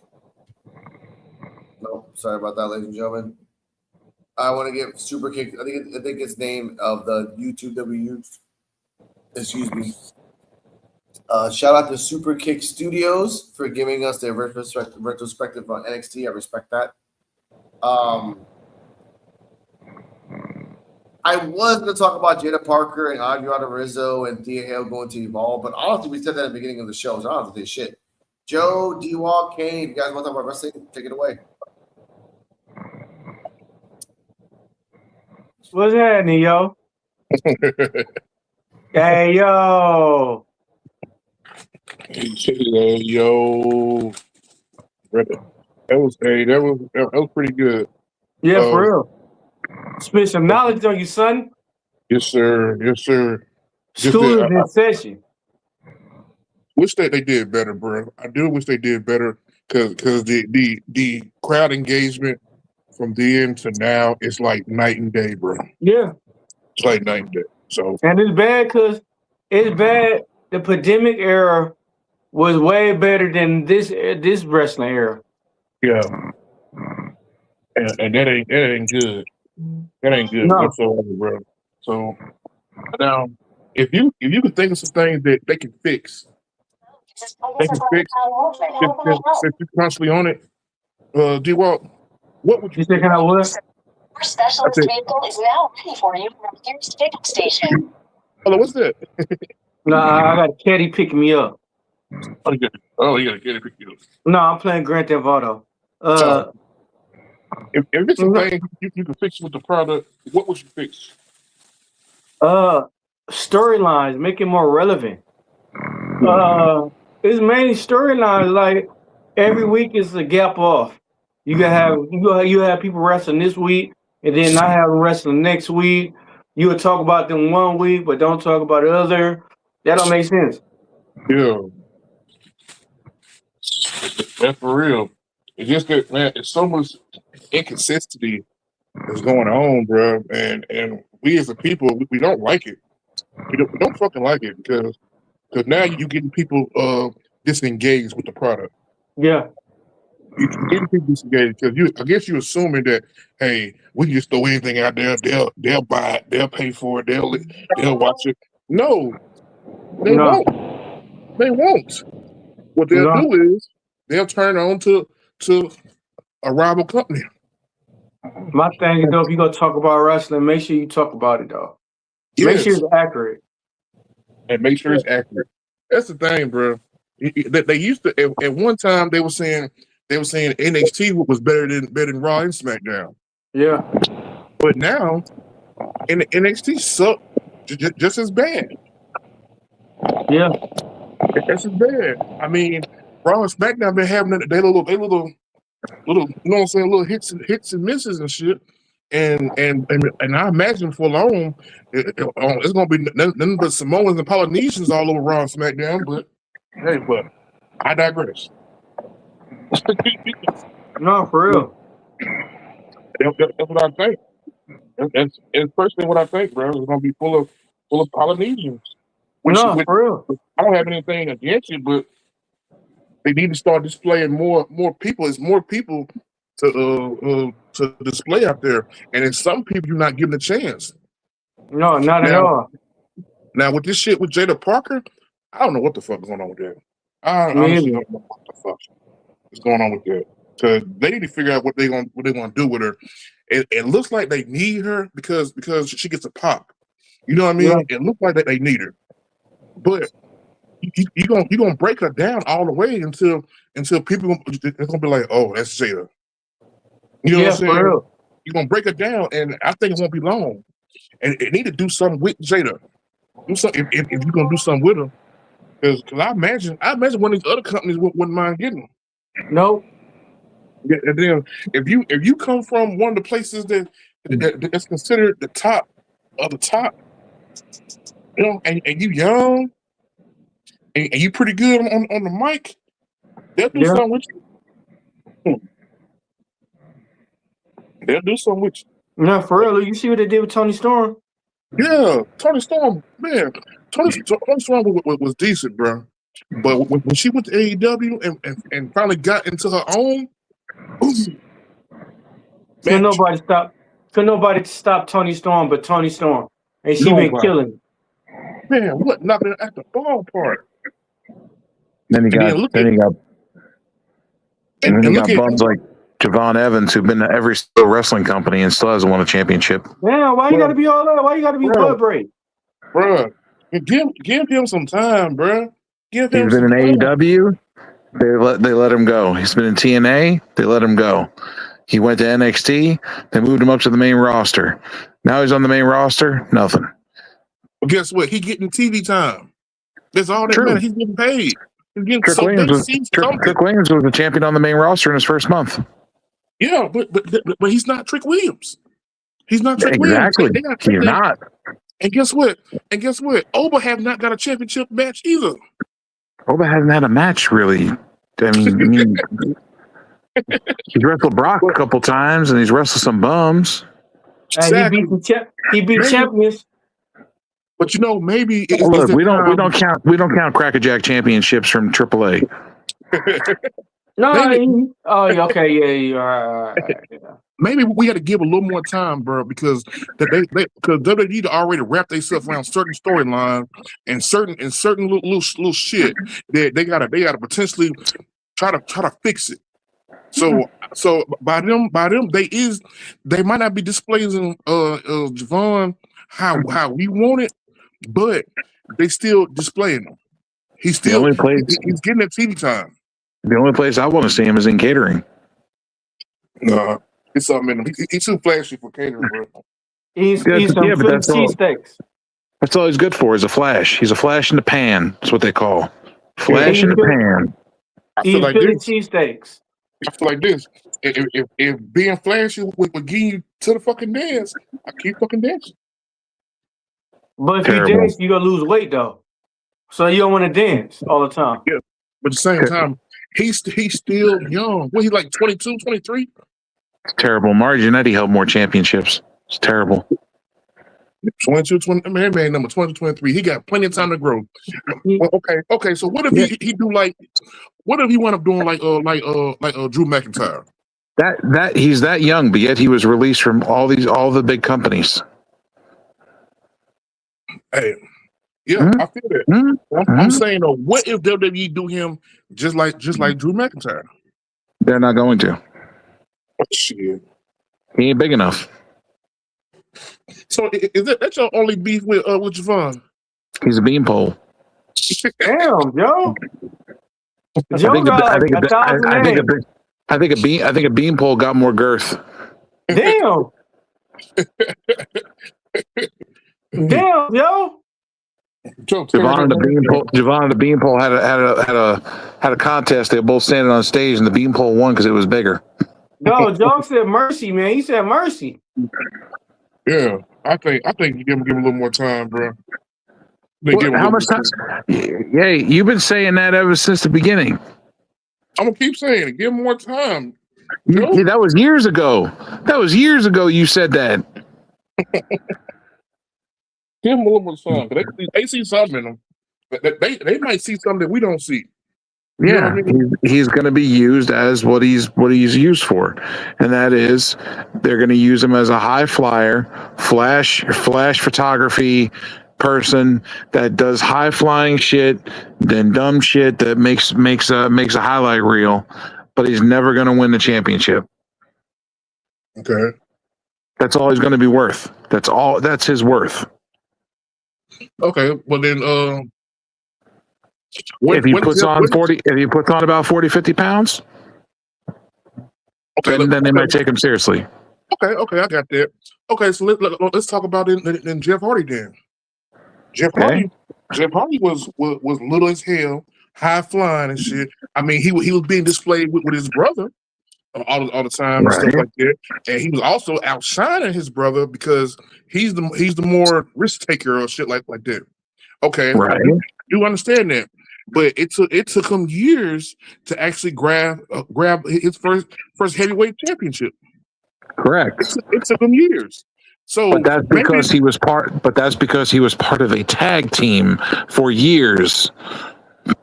Okay. He wasn't a singles wrestler. I said to say this. Just like they gave him time, and he wound up crafting his skills a whole lot better, becoming champions, and going other places and becoming champions. Give that man the same luxury. Give him time to grow. He was also bigger though. He wasn't that much bigger. He's bigger. When Jeff first came out, Jeff wasn't that much bigger. He's bigger than Javon. Javon is tall as shit. Okay, that's the problem. If he was 170 pounds and he was 5'8", this wouldn't be a discussion. Yeah, but he's 6'2" and 170. This is where the problem lies. That's where the problem lies. Okay. Hey, Bubba Ray Dudley had to leave WWE to get a major title. Yeah, he showed and kept that motherfucker for a while too. Well, that's what happens when you have a company that's desperate. See what happens? TNA was desperate, but even TNA let Javon go. Yeah, but I'm saying give him a couple years. What he need to do is he might need to join division. He might need to join. So he could be surrounded by big people. Maybe they could teach him how to eat and gain weight. Maybe, but he can be surrounded by Paul Heyman. He needs to join the state committee.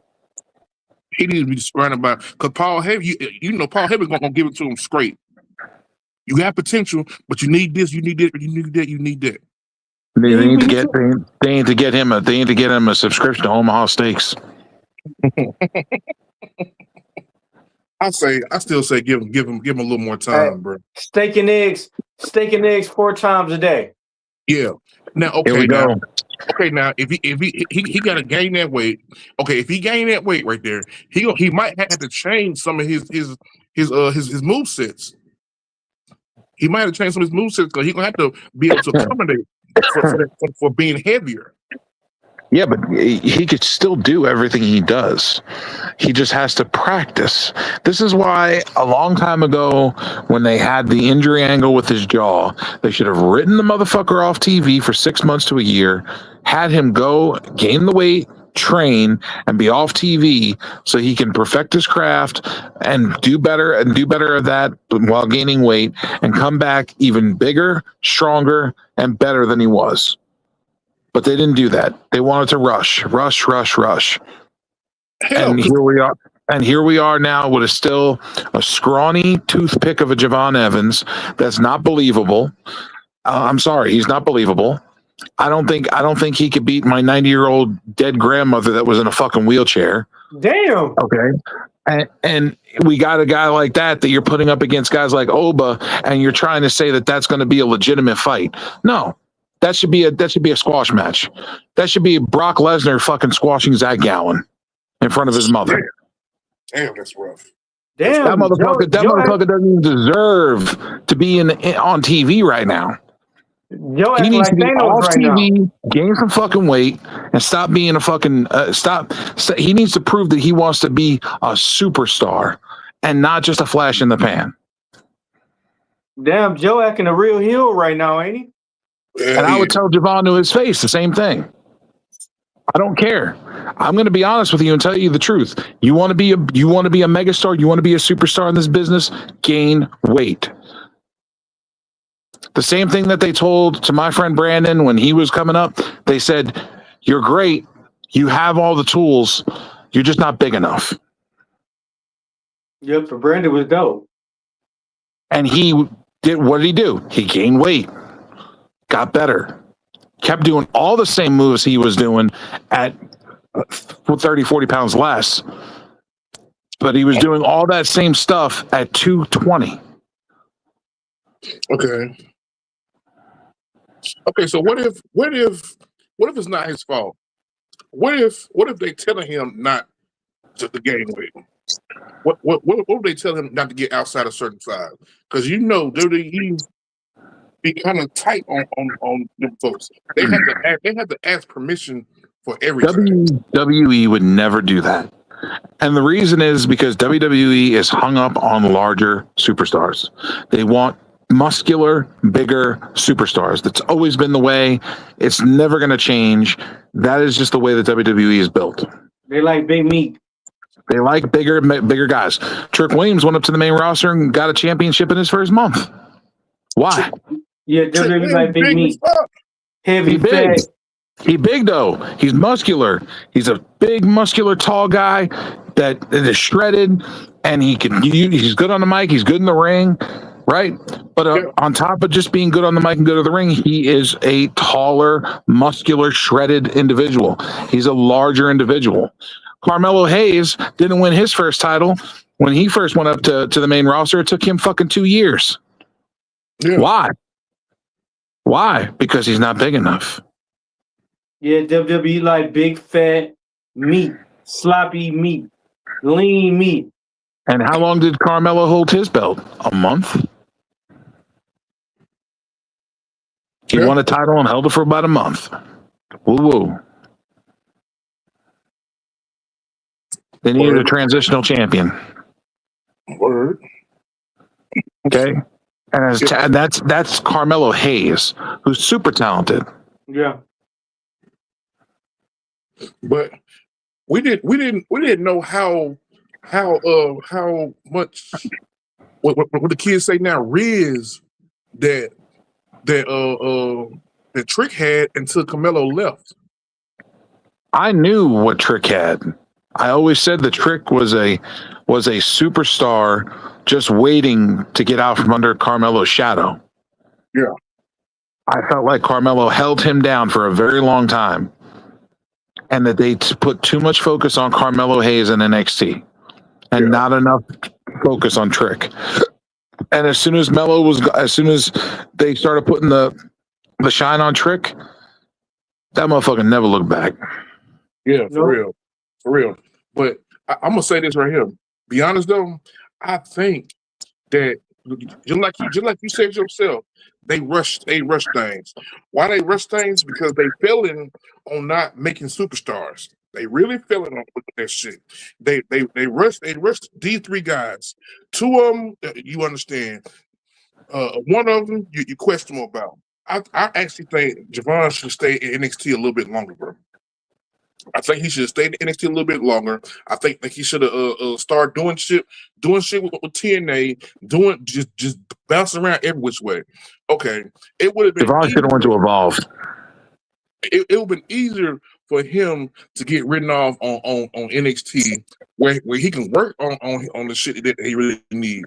Now I never said I didn't agree with the fact that he's smaller. I never said that because he do need to gain a little bit of weight. He do. I always said that, but just say he's still young. He's you know what I'm saying. That shit takes time. All that shit takes time. That's what he needs, a little more time. Now maybe in another year or so, he can gain a little bit of weight and start taking more serious because you're in a highly competitive business, especially if you're on the main roster. Where some of the guys, it takes them 5-10 years to be able to win their first mega championship. Yeah. That's if any championship. You have a bunch of them that win a championship and only have it a little while. But Kane, like a week. But Kane, you said the same thing a few years ago about your mom. Here we are a few years later, and he's still the same. He has not changed. There has been no progress or development. Okay. You understand what I'm saying? Like, I did say that. you understand what I'm saying? Like, you said this a few years ago. A lot of people have said this a few years ago. And here we are a few years later, and there's still no change. Nothing. He's still the same person he was a few years ago. Where's the character development? Where is the building a superstar? Where is him getting bigger? If somebody can benefit from taking steroids, it's probably this guy. Probably so. I'm just like, and that's if the needle isn't too big for his arm. I mean, damn. Arms look like skeleton. I don't know, real thin. He looked very feminine, like I could take my thumb and my index finger and be able to wrap it around his wrists. Okay, well, you got your bigger guys that have been stuck in Park ever since they left fucking NXT. Okay, you got a bunch of them, and they probably double the weight of fucking. You said who? Yeah. Okay. Like Omos. Omos is in AAA, and he wasn't really being billed as a superstar. He was being billed as a attraction, like a spectacle, because of his size. Basically, he's from the circus. Also, Omos was the tag team champions with AJ Styles. And how long it took him to grab a tag team championship with AJ Styles? His first year on the main roster. Okay. You got Otis. Okay, former tag team champion. Hold up now. We're not talking about tag team championship. We're talking about singles championship. Yeah, but they were. Yeah, but here's the thing, though. Otis was a tag team wrestler. You're bringing up guys that were tag team wrestlers. Otis was a tag team wrestler. Remember Heavy Machinery? Yeah, I remember Heavy Machinery. They got rid of one of them, kept the other one. Right, and then they put him with Chad Gable, and they made him a tag team again. Yeah. He had a small run as a singles competitor, and he won the what the hell did he win? Money in the Bank. He won Money in the Bank. Yeah. And then they had him lose. Money in the Bank to Miz or somebody. Yeah, it was something like that. And the reason they did that was they didn't feel comfortable with him being Money in the Bank. That wasn't weird at all. Okay. Well, I'm still saying maybe it's something they see and nobody else seeing with this guy. Now, if they decide just to use him and abuse him to be flashy and all that other shit, okay, whatever. As long as he is active as long as he appearing on shows, it's something there. It's something there, but he do need to take a storyline injury or something. He need to take something. He do need to gain a little bit. Yeah. He do. Well, maybe That's a lot all of we're it. saying. Maybe a lot of it. We ain't knocking. That's all we're saying. That's all I've been saying. That's all I've ever been saying about him was he needs to gain weight. Yeah, he do. He needs to be bigger. Yeah, I do understand that aspect. I because I agree with that aspect. But as far as just downing him and saying that he's not this, he's not that, just because he doesn't gain weight, I can't agree with that. I just can't. There's been a million and one guys that do what Javon does. Yeah, you're right. 1,000,001. Kofi Kingston did the same thing, but Kofi Kingston did that at 230 pounds. Yeah, so he's bigger than dude. And he was also shorter. Yeah. And then Ray had to take a little juice to get bigger. Ray even did juice. Ray got suspended for that shit. Yeah. When he first got to WWE, he was doing good. He was getting bigger. And he got up to like 175 to between 175 and 200, but he's only 5'4". Yeah. He weighs more than Javon Evans, and he's a foot shorter. Stop and think about that for a whole minute.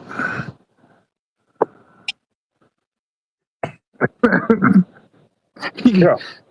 You know what I'm saying? Yeah, and he wound up becoming a world champion a couple times. Yes. Well, I don't know if it's But a couple again, or one. It was two. One of them because when Eddie died. Yeah. It was two. But Okay, still, he's also been Intercontinental Champion, U.S. Champion, Tag Team Champion, Cruiserweight Champion, Television Champion. Yeah, he do got a resume. Motherfucker got a resume long. I mean, it's like he's won a lot of championships. Yeah, but he's been around a whole lot longer. He been what ain't Ray like in his 50s?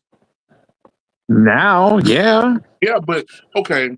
When Rey Mysterio was like first, I remember seeing Rey Mysterio first time ever in WCW. He was a little guy running around with a damn mask in the cruiserweight division. First time I saw him was before that. I saw him when he was in ECW. Yeah, damn, I forgot about that. Forgot about ECW. See, I see him a couple times in ECW. That's because WCW was scalping ECW's talent. Oh, bad as a motherfucker too. They were taking ECW's talent. They were. That's where Dean Malenko came from. That's where Eddie Guerrero came from. That's where Psychosis came from. Stone Cold did not come from ECW. Stone Cold came from WCW. Yeah, he came then went to ECW. Then he went to ECW, and then he went to WWF. Yeah, that's right. Yeah, but all those cruiserweights that WCW had, a good half of them came from ECW. Yeah, they was. Yeah, you wouldn't have had a Malenko and a Guerrero, a Benoit, a Rey Mysterio, a Psychosis. All those guys came from ECW. And then just thinking about guys like RVD. Yeah. RVD was a little guy. RVD was still like 230 to 250. Yeah. Little guy. He was still pretty big, and he wasn't even 6 foot tall. You said he was 6 foot tall? No, he wasn't even 6 foot tall. He was under 6 feet. And he was still 230 to 250. Yeah. And look at the stuff he did at that weight. Yeah, he did his thing. I was a big RVD fan. RVD flies across the ring. Yeah, I was a big RVD fan. Here's a good example. Jerry Lynn. I use this as an example all the time. Jerry Lynn, people talk about him all the time, how great he was and everything. Okay. I'm not doubting the man's ability. But without RVD, Jerry Lynn was garbage. Yeah, they said that. He was trash. RVD made Jerry Lynn look like a one-of-a-kind generational superstar. He brought it out of him because RVD was one of those guys that can carry a paper bag through a match and make it look like a 5-star match. Yeah. Well, you ain't lying. Yeah, for real. You ain't lying. There are wrestlers that are talented and can do that. RVD is just happens to be one of those guys. Doesn't matter who the fuck he wrestles. He can wrestle a geriatric patient that has 2 bad hips and 2 bad knees and still make them look good. I mean, I just, and this is another issue with a lot of superstars nowadays. We look at the matches that they're having and we're saying what great matches they had, but then you watch them wrestle somebody else and they're like, wow, that was terrible. And then you really got to start looking at the superstar. You know what I mean? Word. Yeah, for Again, real. Jade Cargill is another example. Someone will say, "Oh, she had a great match." Who'd she wrestle? She wrestled Charlotte, and Charlotte made her look good. Kind of makes sense. Did she wrestle Rhea Ripley, and Rhea Ripley made her look good? Kind of makes sense. But she wrestle other people, and she looks terrible, and she hurts people. You understand what I'm saying? Yeah. Well, apparently these folks seeing something in this woman. I'm not quite sure. Her physique, her look. She has a look. Just her look. Mm-hmm. Just her look. Yeah. She is a jacked up statue. Yeah, she is. She is. And I'm not taking anything away from her physique. She is a statuesque woman. She is as if Michelangelo chiseled her out of stone. Yeah, for real. That doesn't mean you could wrestle. Her physique is a 10 out of 10. Her look is 10 out of 10. She's perfect. She looks the part and talks the part, but can't back it up. Right. Correct. Versus somebody who, like a Charlotte Flair, who walks the walk, talks the talk, and can back it up 10 out of 10. Even Becky Lynch can do it. even Becky Lynch? Becky Lynch got her nose broken and turned it into something major, massive for her career. She took a negative and made it into a positive. It took years to do that, though. Yeah, but it took Nia Jax breaking her nose to do that. It took another wrestler fucking up and not being able to do her fucking job properly, and injuring somebody else. Which was for the people to know, it was Nia, y'all. It's always fun. It's always Nia. And as far as injuries go in WWE, if it's in the women's division, it's usually Nia or Jade. Just going to say that. Yeah, for real. But again, it happened, and Becky Lynch, being a professional and smart, did what she had to do and was covered in blood in her face and raised her hand up in the crowd with the blood dripping down her face. And a t-shirt was made, and the man was born. The man was born. But all this happened years after she'd been on the main roster, bro. Right. It did happen. So right, but the main roster was being held hostage by Charlotte and Sasha for a long time. For a long time. They literally forgot about Bayley and Becky Lynch. Now Bayley had to make her way, and right now I don't know what the fuck they got going on with Bayley now. And Becky, she had to make her way, which was more memorable. okay, like I did love the fact that Bailey stopped being a hugger, and she changed the whole game. And that night she changed the whole game, changed everything. She was going against Charlotte Flair, and she beat her. Don't get me started on the hugger gimmick, because every time I see her with that sideways ponytail, all I think is the episode with Chris and the retarded girl in Family Guy. Wow. I keep seeing her. I keep seeing that as Bailey. Wow, that was a good. Wow. Yeah, but she had to do that though, bro. She had to do that. She had to appear to a crowd, and she knew if she appeared to more of the kids, it was. She couldn't straighten her ponytail. Keep it going. She couldn't straighten her goddamn ponytail. She was appearing to the kids. The kids were mocking it. Yeah, every kid wore that hair like that. She need to straighten her damn ponytail out, because every time I saw a sideways ponytail, I saw retard written all over her face. Man, she did what she thought that she had to do, bro. It probably wasn't even on purpose. It probably just something that just happened, and she just said, "Fuck it, I'm running with it." You know, I'm running with it. But the moment she cut her hair. The moment she cut her hair and chopped off all her little wacky arm, whatever shit. When she done that shit, the game changed. The game changed. Hey, in my Batman voice, where is she? Yeah, now she's on the island of irrelevancy. she's very on the island. Yeah, she ain't relevant anymore. No, she's not relevant no more. But okay, cool. Okay, cool. But you know what I'm saying? She had her run. She had her run. She did what she had to do. She did what she had to do.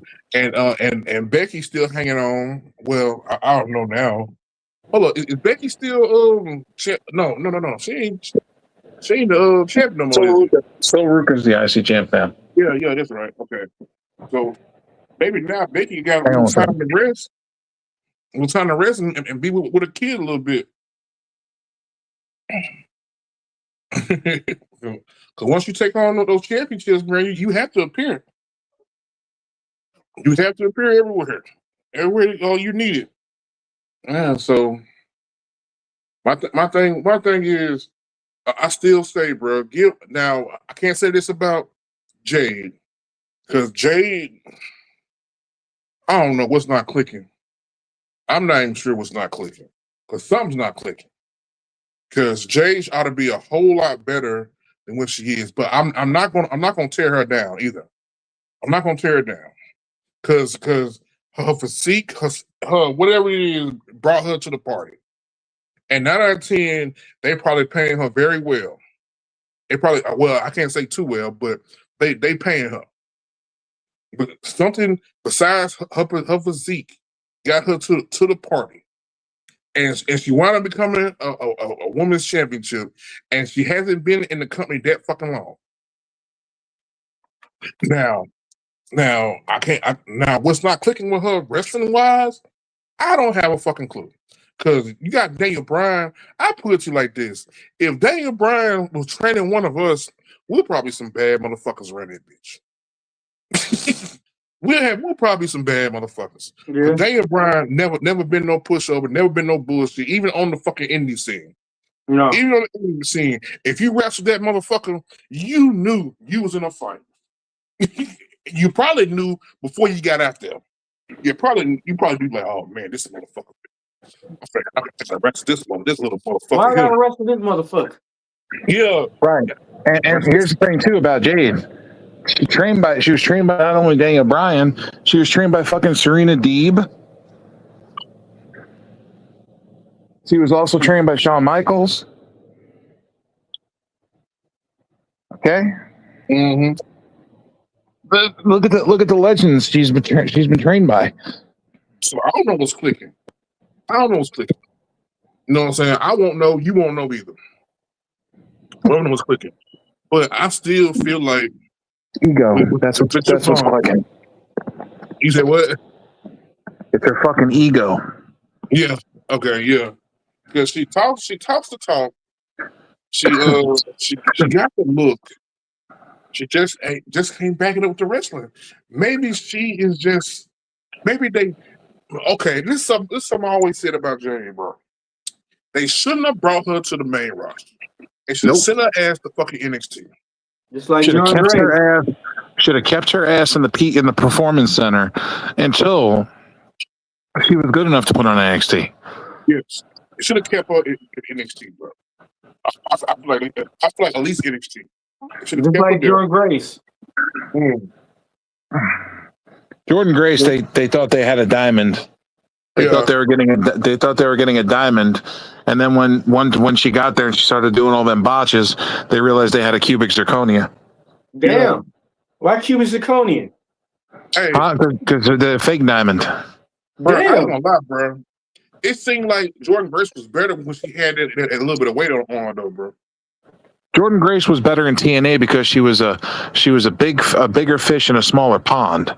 Yeah. When she became little fish in a gigantic ocean, she didn't know what the fuck to do. Yeah. And she forgot how to swim. Wanted to, but I knew. But it seemed like to me when she had that a little bit of weight on her, which to me it was cute. It was cute on her to me. To me, it was cute. Had a little bit of weight, shit like that. She was going by what she was calling herself, Big Mama Pump or whatever. Okay, cool. But when she lost all that weight and turned all the muscle and shit like that, will convert her fat to muscle and shit like that. It seemed like that's when all the problems came. The problems started to happen. The real problem started to happen was when she transitioned and she went from TNA to NXT. Yeah, that's when the problems happened. Because before that, she was doing just fine in TNA. Even after she lost the weight and turned it to muscle, she was doing fine. Yeah. But when she got to NXT, that's when she started fucking up. Yeah. So now, what the fuck is she doing now? She makes a quick TV appearance once in a while, and that's it. Never held a WWE championship. Yeah. So, I mean, it used to be back in the day, to get called up to the main roster, you had a world title run. Yeah. Yeah, you did. Nowadays, they don't give a fuck if you even held a championship. They just call you up and move you on down the line. They call you up on your lunch break. You up there having lunch, like, hey man, come on, you up to the main roster. Like, for real, I can't even finish my sandwich. This is my first day. I was enjoying catering. Right. I didn't want to go. I don't want to go to the main roster. I want to stay in catering. Imagine this. You in NXT. Your whole time, you in catering. You never had a wrestling match. You probably had one match. You in catering the whole time. For 2 years, you in catering. And you get that call like, we're moving up to the upper roster. No, I don't want to. No. Too bad. You on the contract. You eating too much. Get going. No, I don't want you. What I got to do to stay? I like catering. I'm cool with catering. Well, how about this? You take your ass to go cater at a goddamn a lunch cafeteria. How about that? You're going up, or you had breach of contract. Well, either way you want to do it. Can I stay in catering if I get called up? How about you cater your ass onto the unemployment line if that's the case? Yeah. Can I stay in catering if I get called up? No. Main roster don't get catering. They took that away, remember? Unless you're getting buried. Remember what Kevin Nash said? All they had was some chips. Yeah. Hall of Fame ceremony. All they had was chips and some water. Damn, I'd have been mad. He said they had them standing around for like 12 hours with nothing but chips and water. That's wild. Yeah. That's super wild. That's disrespectful, is what that is. That is. Hey, imagine if DoorDash was around that time. Man, I'll be door dashing, bro. If it wouldn't be no chips for me. It was. That was the Hall of Fame ceremony from this past year. I still would have DoorDash. I'm like, oh, Man, y'all want to feed me? Okay. I'm a DoorDash in 3 He states. did. He DoorDashed. He did DoorDash. He used DoorDash to get a meal, I think is what he said. Hey, I'm gonna go to Longhorns. I'm gonna Right. give me two big old steaks. I think that's what he ordered, actually. For real? Yeah. Probably got two big old steaks. Yeah, I'm gonna eat the hell out of this shit. Give me some mashed potatoes. I'm gonna get all this shit. I'm eating number carbs. Man, what? Number carbs. You see Kevin Nash. Yeah. Dude shredded. Yeah, especially Pete Kevin Nash. No, he's shredded now. Oh, like in his 60s, he's shredded. Shit, look at Billy Gunn. I know. Kevin Nash too, bro. Kevin Nash ain't wrestling no more. And Billy, I don't know what the deal with Billy. Billy said his old ass down somewhere, but Billy in fucking phenomenal shape. Like, Billy, come on now, bro. Billy's on bodybuilder status. Man, what? Billy said, y'all got me fucked up. I'm be working out till the day I die. Billy's like, oh, you don't think I could do it? Okay, I got something for you. Hey, Billy, man, I can't believe he that big still. He made Goldberg look small. Dude, they had a picture of him. He was standing next to Arnold Schwarzenegger. He's bigger than Arnold. Yeah. It's a big ass dude, bro. He's bigger than Arnold Schwarzenegger. Man, that's crazy. I was like, damn. Billy Gunn, huge. No, man, for real, what? You like, damn, this big ass dude right here. This motherfucker big. How old are you, Billy? 65. How old you was? You what? You like 1 year away from your AARP card. Man, I'm still look good when I get my ARP card. That motherfucker still probably benching good weight. And imagine you pulling up to the light and you talking shit to him, he get out the car. And you realize how big this motherfucker really is. They said Billy is really fucking big for real. No, he is. Like I said, I saw that picture of him and it was him and another bodybuilder guy that's a friend of his, and they were standing outside the gym with Arnold Schwarzenegger. And Billy looks like he's double the size of Arnold. Yeah, I know he probably taller than Arnold. He was. Ooh, wait. But Billy always been a big ass dude though, but but he was never that big, bro. He used to be skinny as fuck. Remember when he was with the Smoking Guns? Yeah. Oh yeah. He was. Yeah, he was skinny. Even with the New Age Outlaws, he was skinny. No, he was still kind of big with the New Age Outlaws. It's just because he looked big because Road Dogg was fat. It's just probably right. But then when he became the one Billy Gunn, you start seeing a little more definition. Right.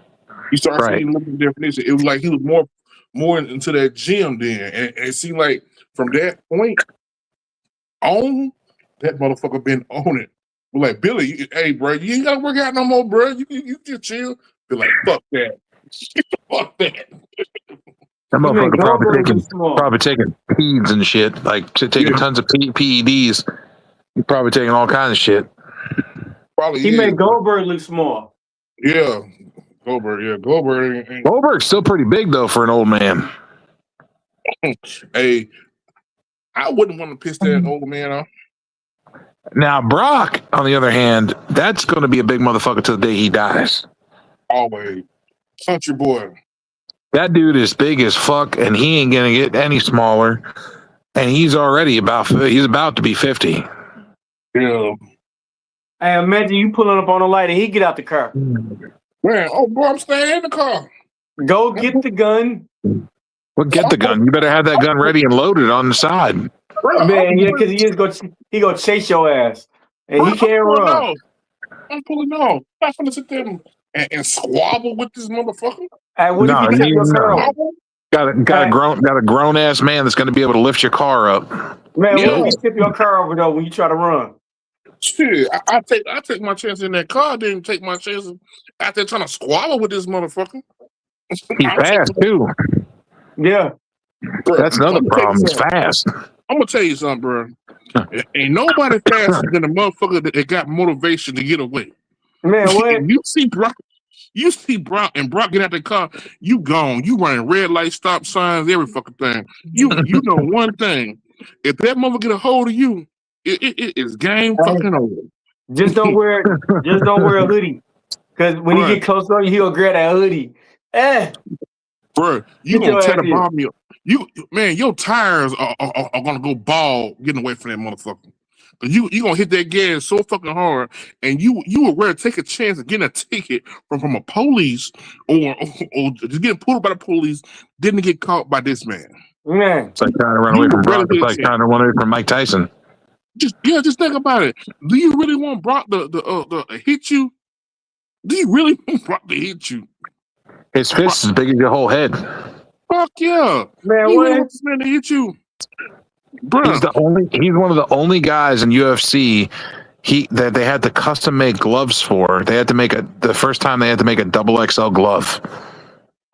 I'm not letting that motherfucker hit me. I will apologize. I'm telling you right now, as the first that was one of the first guys they had to make a double XL glove for in UFC. Yeah, bro, I will apologize. He said, "I will apologize, man, Brock, man, my bad." Yeah, bro, motherfucker runs with trees in the snow. You don't think he can catch you, bro? I'm 6'2". I'm a pretty big dude too, but this motherfucker here, this country ass picking up logs and running and shit. Like I'm not finna deal with that shit. If I can pull off away from that motherfucker, I'm pulling out. If he grab the car,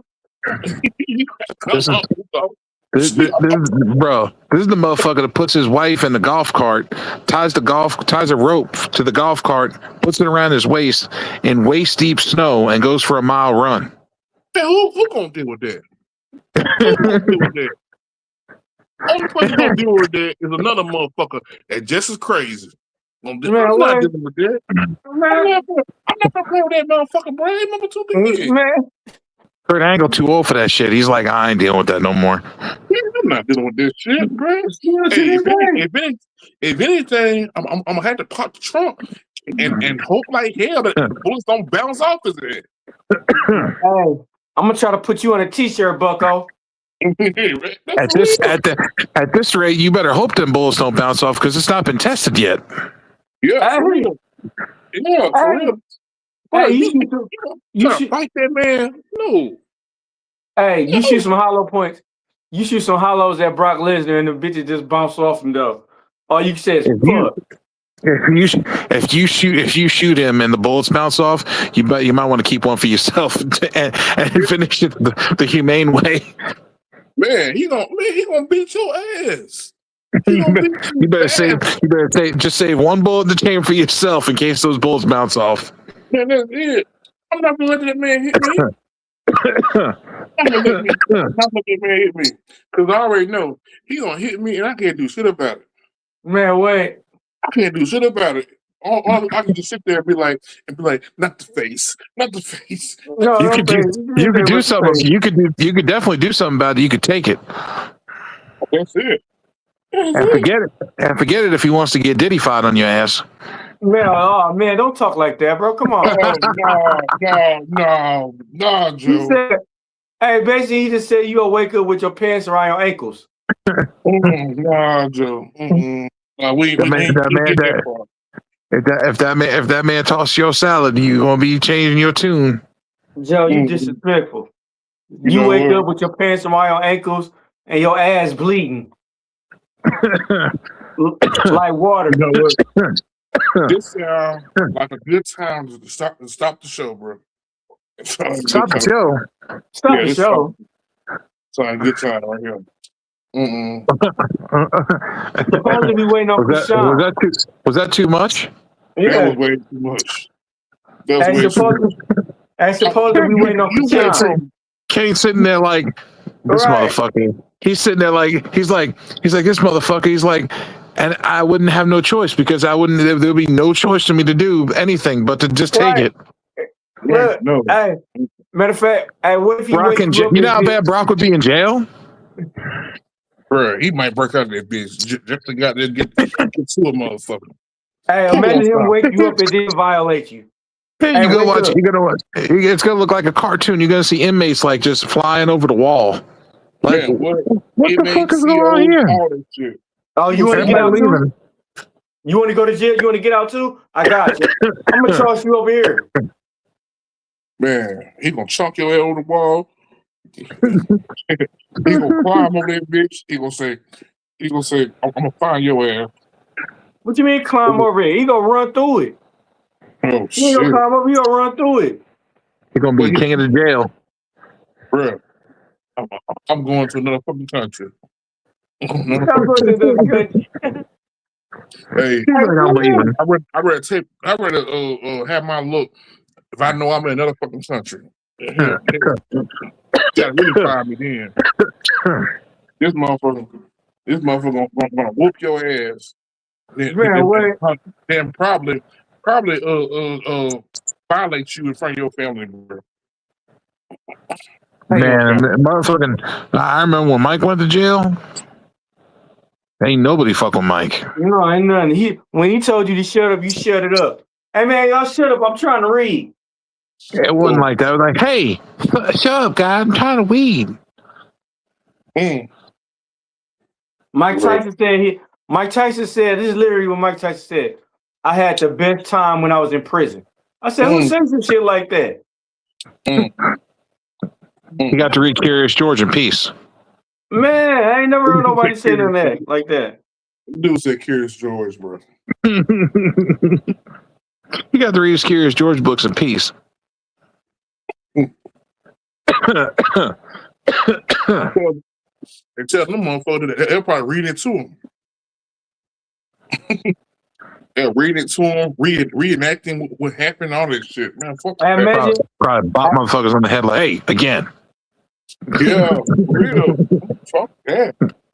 Hey, imagine Brock Lesnar could get out of his cell whenever he wanted to. He'd lift the cell up and open it himself, though, like, That'd be fucked up. What you gonna do about it? What you gonna do about it? Dude, you got to call all the military. Man, what? You had to call everybody. You had to call motherfuckers from different prisons to come over here. Yeah. Brock's a scary motherfucker, dude. That's like Incredible Hulk in real life. He's the closest we gonna get to a real life Incredible Hulk. Dude, and when they did the first Incredible Hulk movie, the Incredible Hulk in the very first movie they did in like 01, 03 looked just like Brock. I was like, why didn't they get Brock just to play Hulk? Right. You have. Should have less money. We'll save money on CGI. It's a big motherfucker, bro. And then, man, what? And then if you talking about he trying to take some cheeks, bro, your cheeks are taken. You say ain't no fighting. There's no try. If he want, he gets.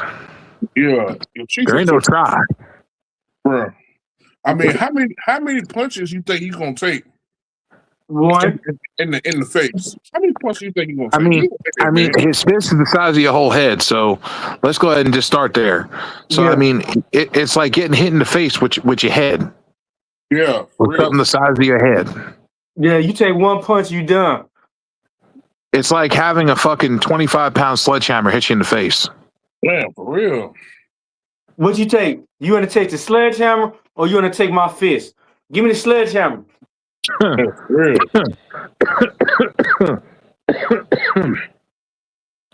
got a better chance of surviving the sledgehammer. For real. Forget it if that motherfucker starts hammer fisting. Man. Yeah, for real, bro.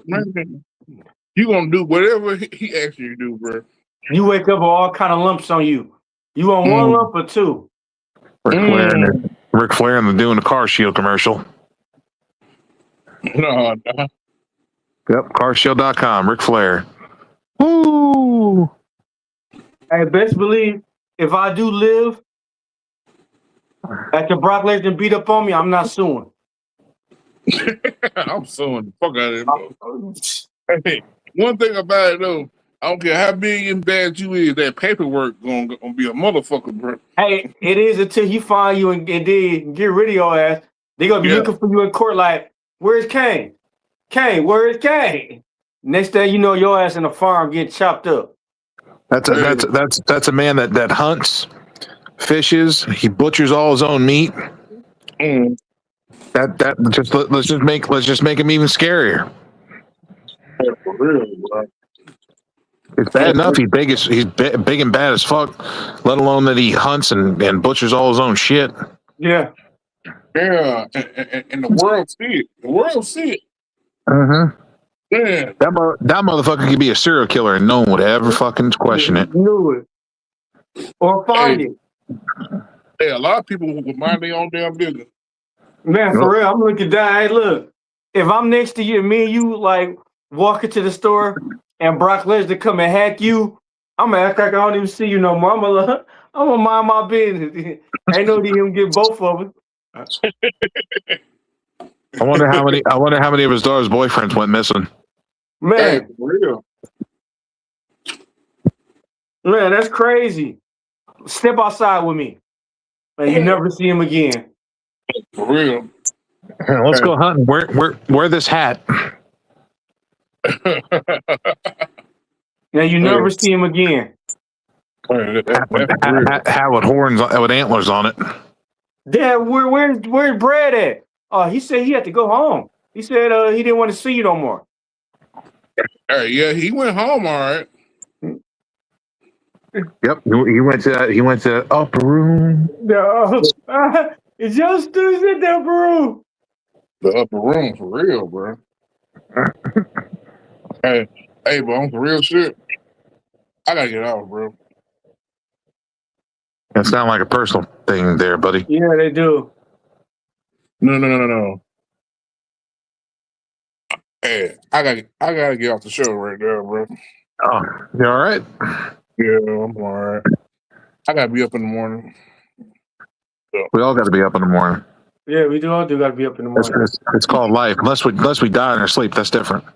And guess what? Though? Guess what? Though? I thought Alex Christian was supposed to be on later on. What's up? Guess what? Though? What's up? Good night, y'all. I'm saluting. Good night, brother. Good night. Good night, sir. Good show. Good show. Everything cool. NXT Black and Gold will always be the supreme brand. Always be top dog, baby. And my socials are Kane Destroyer on everything. Everything. Aren't you just on LinkedIn? And guess what? And on Twitter, it is Kane Destroyer turning heel. Aren't you on Linktree? Linktree, yeah, I'm on Linktree. Well, all you gotta do is just give you a Linktree and everything will be there.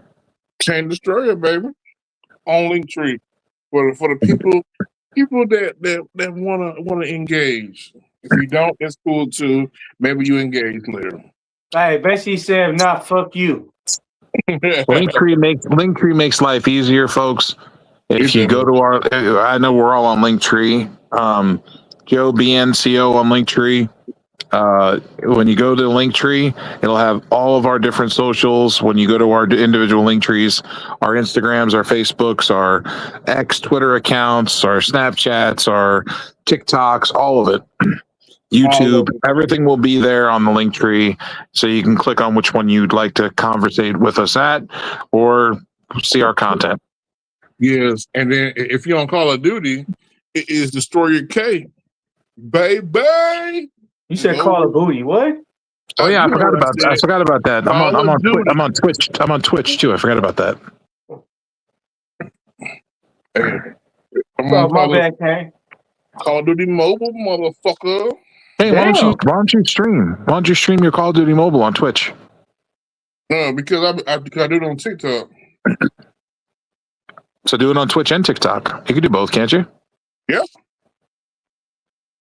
I think you'll get a lot of following on Twitch because Twitch is a gaming streaming platform. Yeah. Well, I'm out here, y'all. Y'all be good.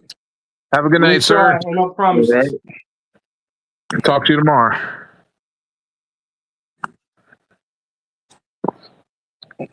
All right.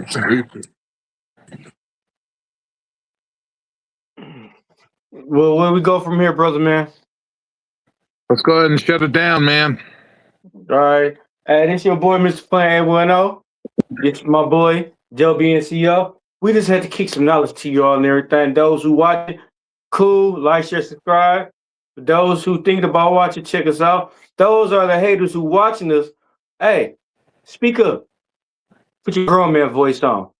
Hey, also, don't forget, AEW started adding Dynamite to Tubi.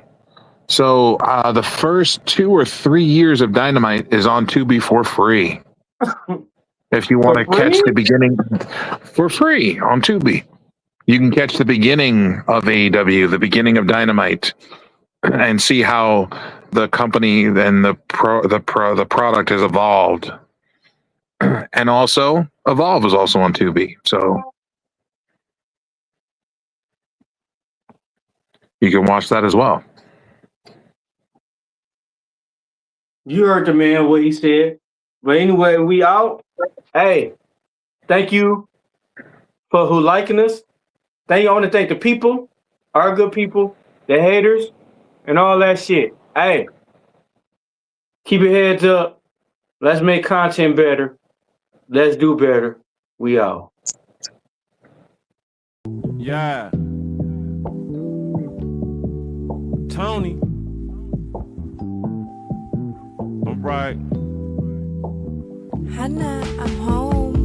Yeah, Mr. Overlook, sometimes double book. Most of y'all is overcooked. I'm raw like some sushi off in Noble down in Malibu. Hope you niggas catch the hook. Me and bro, we matching coops. I count money fast as fuck. I got shorty backing up and lapping up spectacular. Yeah, I'm from the A, I got a shotgun in my passenger. Yeah, I'm from the A, you know the standards, you ain't trap enough. In New York today, the way I spit, I can rap a bus. Starlet's got some fine shit. Harlem got some fine shit. Queens got some fine shit. Brooklyn got some fine shit. Can't forget about Candyland because it mine shit. They keep talking about they from the jungle. All that line shit. Line them up and cross them out. I'ma buy a gross amount. I'ma buy the grocery, but tell me who gon' tote them out. Making sure my family eat the riches in my family tree. Somewhere near a sandy beach. My girl Hermes head to feet.